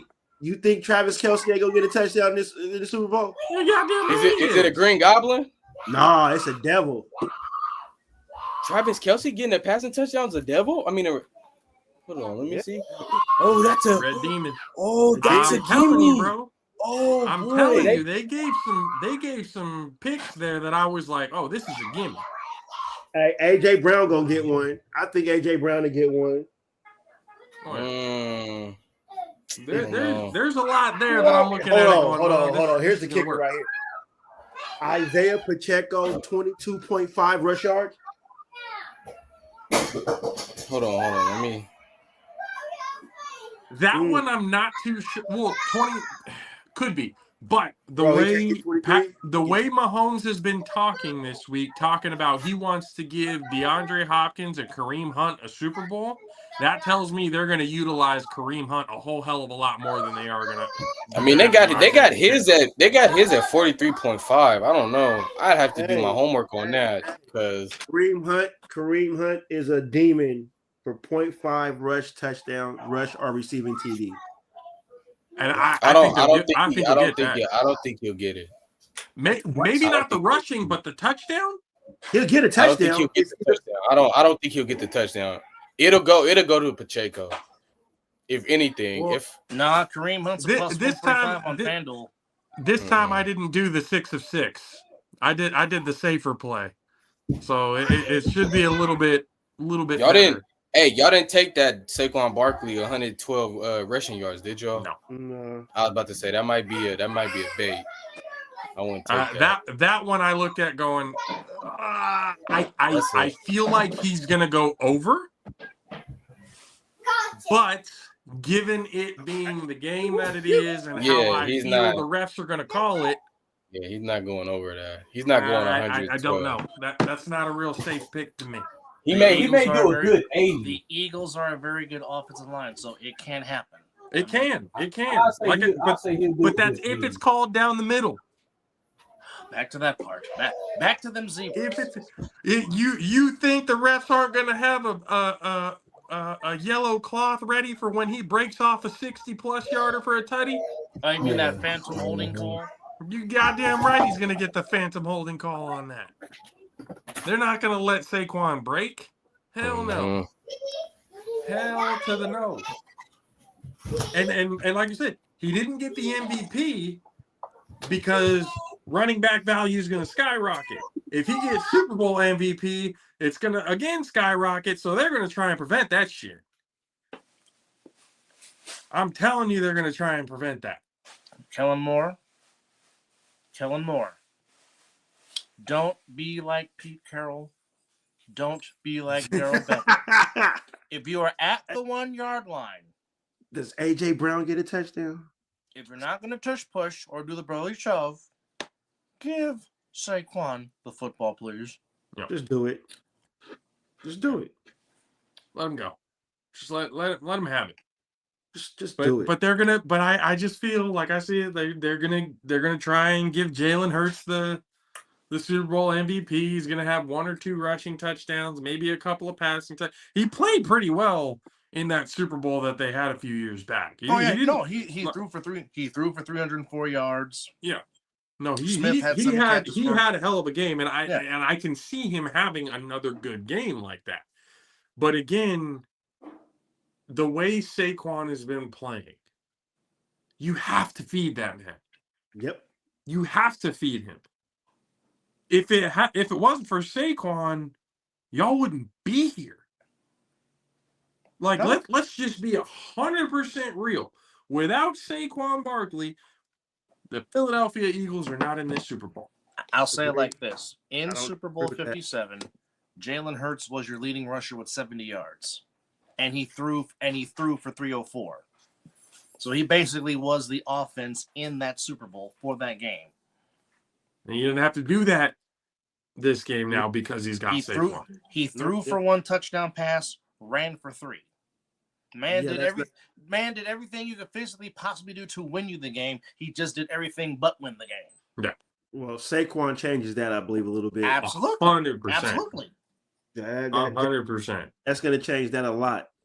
That's Yeah, going to so- open up Devontae Smith and AJ Brown. Who's there? Is Dallas Goedert. Is Dallas Goedert? Is And Goddard Dallas the tight Goedert, end? yeah. I think he catches the first touchdown. I'm glad you mentioned that because I think Dallas Goedert is going to be a dark horse X factor weapon Yes, for he the is. Eagles. He had 6 catches and 60 yards the last time they played in the Super Bowl. Because you know why? They're gonna try to. Of course, the plan is always to take away Saquon. Good luck with that. But now you got to focus on trying to stop Devontae Smith and AJ Brown, which you might get if you do the matchup right. You can probably get Devontae Smith on a linebacker if you put him in the slot, and definitely be nasty lining up Saquon out there to play wide out too, because now you're just spreading them out. Here's the difference. Here's the difference with that. Devontae Smith and A.J. Brown, they can get separation off of McDuffie and the other Chiefs cornerback. Don't disagree with that. They can get separation. Something that unfortunately Debo and Ayuk couldn't do last year. Devontae Smith and A.J. Brown can get separation. Because they know how to run routes. Yes. Especially Devontae Smith. Yeah. Mini Batman is that guy. Yeah. Trust me, he's that guy. Robin gonna Yeah, so- show up for sure. But yeah, no, Goddard, I was looking at going because even like if you look at it in the Eagles Super Bowl win, Zach Ertz was a big key in that win. Had a touchdown, had a good amount of yards, catches and everything. The tight end position for the Eagles, and I've always said this, maybe it's because of, former tight end bias, but the tight end's always open. And when you literally have the offense right now that you're basically telling the Chiefs, pick your fucking poison. We got AJ, we got Devontae, we got Dallas, and we got Saquon, and we got Jalen Hurts. Pick which one you're going to have to stop. I think the run game is going to be huge, but another reason why I think Dallas Goedert is going to be a big factor is because the Chiefs love to blitz. Spag does like the blitz. Spag does blitz a lot. How do you beat the blitz? Draw play. Quick dump offs. And who's always wide open on the quick dump offs? The tight end. Saquon Barkley, or the tight end. Well, the Saquon Barkley, yeah, too. They're probably going to have to catch him out in the flats a few times. And what's also going to be huge with the offense, what you can use Goddard, is the RPO. RPO and pulling Goddard out there, set the block, or But I think the RPO, especially because of how much Spags blitzes, the RPO that might be something they need to go away from. For like maybe in the beginning you're trying to feel them out and everything else like that, but late in the game, because that's when Spags. We could even look up the numbers. He blitzes way more often in the second half than he does in the first, because he knows he has to give that pressure. You put pressure on the quarterback, you're going to cause problems, especially in the big game. But also something that Mizzle mentioned on our Talking-ish Super Bowl show. One thing Mizzle also said, another thing that might come into play, you might see a whole lot of screens from Kellen Moore in that offense, especially with that offensive line. Let the defense come to you. If you time it right, Especially if the screens will work with Chiefs- Saquon for sure. Especially if sure. the Chiefs over pursue. And also, you can Wide throw receiver screen. You can also throw Gainwell in that screen game because Gainwell is Yeah. very shifty and elusive. Mm-hmm. Yeah. No, you definitely have to keep him honest, especially in the second half. You definitely have to keep him honest. Let the best way to beat a pass rush. Quick, like you said, quick passes, screens. Is that the kitty up there in the upper right that I see? Oh yeah, he's debating whether or not to pounce on something. But I'm. Hey, what are you doing? You knock down a picture frame, we're gonna have a problem. Go on. Out of here. Attaboy. But screens, yes, but I don't want to see an overabundance of it. No. Like, I don't want them to live and die by it. It's just the one to, like to catch them like, okay, we know what you're about to do. You're going to blitz. How? We're going to hit you with this little screen. So then my question at that point becomes, yeah, we're saying Kellen Moore. You got to do the Kellen Moore. Does Sirianni's ego get in the way at all? That is a good question. Does he pull the Kyle Shanahan? Is he going to be rabbited? I hope not. You would better hope that there's a bigger voice on that sideline. You would have to think that. You would have to hope. Clearly, we know there's no bigger voice than Kyle Shanahan on the Niners sideline because they run whatever he calls, and that's it. So you would kind of hope that there's a bigger voice on that sideline for that. Vic Fangio might say something, especially if his defense is cooking. He has head coaching experience. So yes. Sirianni, the only thing that I want to see from you is tears at the national anthem, and then you shut the fuck up. You sit your ass on the goddamn sideline and let us work. You shut the fuck up. I don't want to hear you say a goddamn word. Passion. Because if you let your ego get in the way of this, we're going to be seeing Sirianni tears all the way to unemployment. There we go. Because I'm telling you, if he gets in the way, they're already trying to find a reason to get rid of him. They're already trying to find any reason to get him the fuck out of him. If he didn't get to the Super Bowl or sniff the playoffs, he'd have been. Oh, but yeah, they got to the Super Bowl, but if he royally fucks it up, he's gone. Has to be. They were trying to get rid of him when the Eagles were just 2-2. Yeah. And people forget that. They were calling for his job when they were just 2-2, 4 games into the season. Now, if they lose, but it's not because of him, you're getting in his own way type of stuff, he keeps the job. We go into the next season with further speculation on whether or not Sirianni is going to be the first head coach booted by the mid-season mark. But at this point, I promise, if he gets in the way, if he doesn't let Kellen Moore and Vic Fangio do their thing, he is fucking gone. There's no ifs, ands, buts about it. He is gone. You've let them do their thing up until this point. Just be that motivator head coach trying to get the whole rah-rah thing. You be that. And again, shut the fuck up. You get no say on what happens on the offense or the defense. Let them cook. Let them do their own thing. The last thing that the Eagles need is the fucking head coach who really isn't that great of a head coach to begin with to get in the fucking way on the biggest game of the season. That's the last against thing. The Kool-Aid Man. Hell no. And you know the Kool-Aid Walrus is waiting on it. Because you're not gonna outcoach him.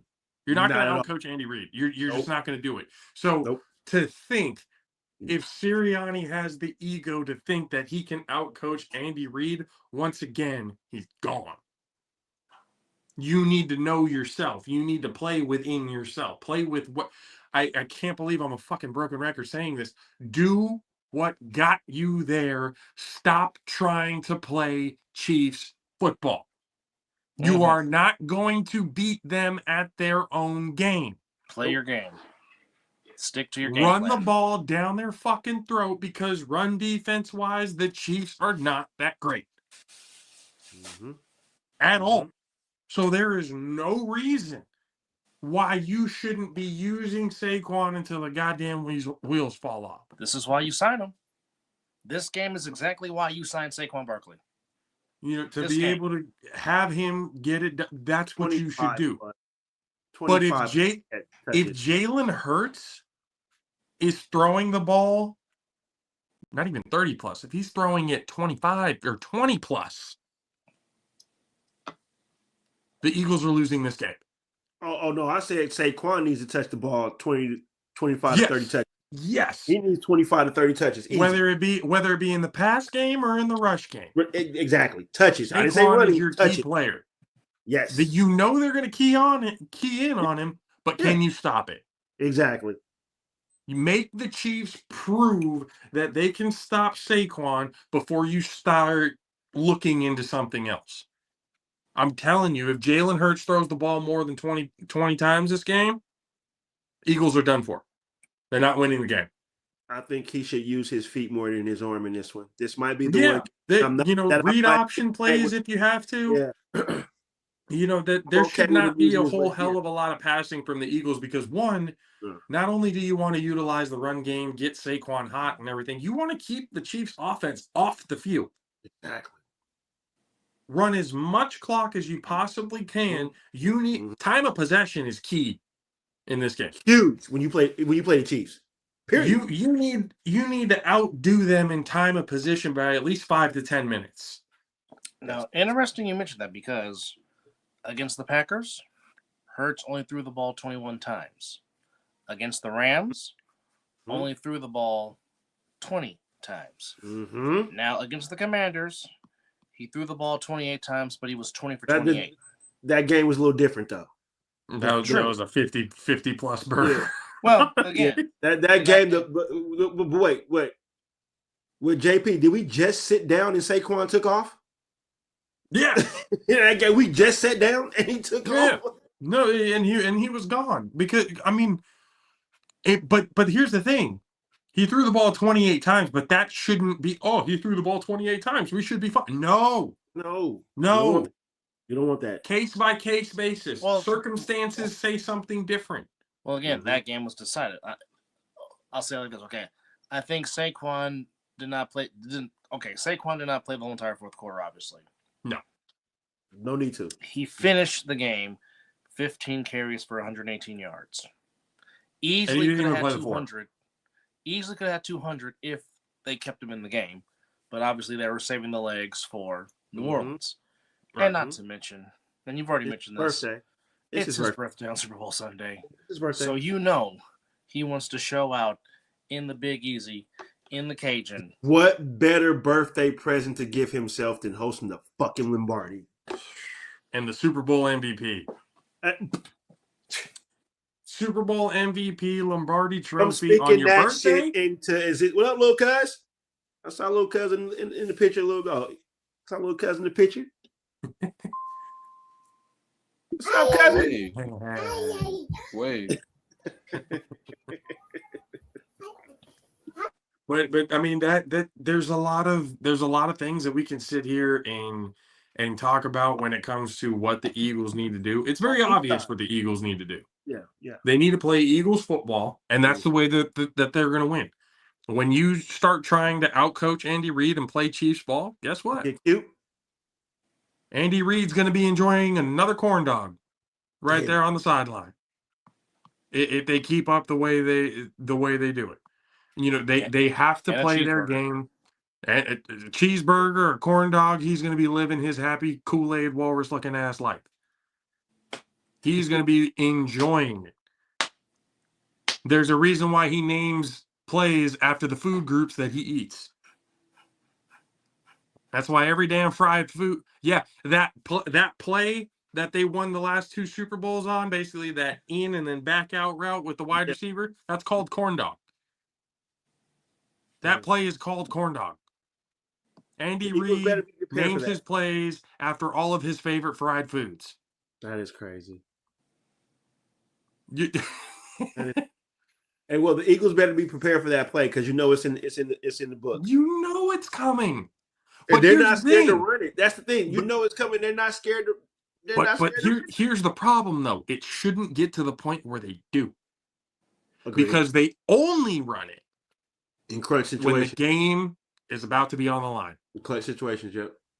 They only run it when they need that last touchdown to win the game or the 2-point conversion or whatever, overtime win, whatever it is. They don't run it during the regularity of the game. That's only a when necessary type of play. Mm-hmm. It shouldn't get to that point. The Eagles need to keep them off the field. Like I said, time of possession needs to be 5 to 10 minutes differential, maybe even 10 to 15, actually, to be completely safe. But they need to win the time of possession. They need to run the ball.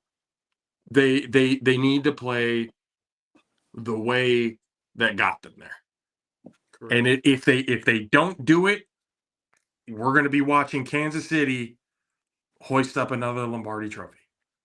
God, I wish we had the Orange Cassidy gif. I'd rather not. I'm with you. I'd rather not either. But shit happens the way shit happens because coaches or players get a little too full of themselves. They get that ego thing is real for some players and coaches. Wanting to be the smartest man in the room. And Sirianni is one of those types of coaches. He's the same way. Sirianni is one of those types of coaches. He thinks he is a better head coach than what he is. Why? Because the OC and the DC have been keeping him out of trouble. And the talent on the team has been masking the bullshit that he has done throughout this season. So Sirianni needs to take a look in the mirror and decide, am I going to fuck the Chiefs or am I going to fuck myself? Mm-hmm. And whatever happens this Sunday, we're going to see what decision he makes. And we're going to find out, and it's going to be early that we know too.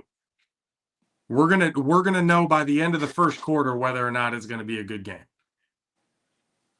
It's going to be one of those types of scenarios. Once after the first quarter, we'll be able to tell whether or not we can tune out or stay tuned. Yeah, so this Sunday is gonna be fun. It's always a great time of the year to be able to enjoy championship football. But again, football's not going to be over after this Sunday because spring ball is going to be starting. Yes. A7FL, UFL, Yeah. Canadian leagues, semi-pro league, flag leagues, every type of again, football is becoming 365, and I absolutely fucking love it. 100%. I absolutely love it. So the more football, the better. We appreciate the hell out of you guys for hanging out with us on this Friday. Enjoy your weekend. Enjoy Sunday. If you're boycotting and you said you were going to boycott, Stick to be it. a person of your word. Stick to it. Be a person of your word and boycott it. Wait, what's up with the boycott of that? Because the Yeah, Chiefs just are in the people- Super Bowl. Let me tell you this.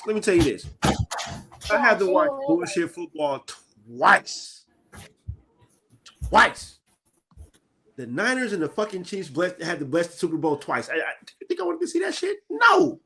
And once on your home field. Thank you. So do you think I really want to see it? I'm a fan. I love football. I may hate the fucking teams that are in this Super Bowl, but I love football. I am a sports fanatic. I just give me fucking sports. We hate what the hell's going on with the refs and everything else like that too, but we'd be lying and we'd be fools if we said we were gonna boycott the game. We gotta watch. I love it too much. One more thing. Actually, two things. Tomorrow, the great Dick Vitale will be once again back behind the mic calling basketball. He'll be calling Duke and Clemson on ESPN. And on Super Bowl Sunday, the last broadcast of the great Dr. Hubie Brown, him and Mike Breen will be calling the Sixers and Bucks on ABC. Last go around for Hubie Brown at the age of 91. Fantastic career in the game of basketball from coaching to broadcasting. Just want to shout those two out. Great to hear DKV back behind the mic. And one Yep. last time for And Dr. Hubie. Hubie Brown. Great mind insight. Just want to give them their flowers as one is returning and the other one is saying farewell. And Oh, you know yeah, another so- good thing about Super Bowl Sunday is spending it with good people. As my Oh, yeah. brother JP will be over here Yeah. watching the Super Bowl with me. So you You know, know, get that's our little watch along and everything Yeah, going, hell watching yeah. this whole thing. And yeah, again, everybody enjoy the weekend, be safe, don't do anything stupid. I know people like to have their Super Bowl parties and stuff like that. If you have to, call an Uber or Lyft. Be safe, save a life, don't drink and drive. Because I know people do that shit on Super Bowl Sunday. There could be checkpoints fucking everywhere. I know that shit's gonna happen. You know, so just be safe, just be smart, enjoy the game. If you're gonna boycott, be a person of your word. I don't want to see later on going, oh yeah, this was the highest viewed Super Bowl ever. Yeah, so much for the fucking boycott. Yeah, right. that's great. I'll be Yeah, so- watching.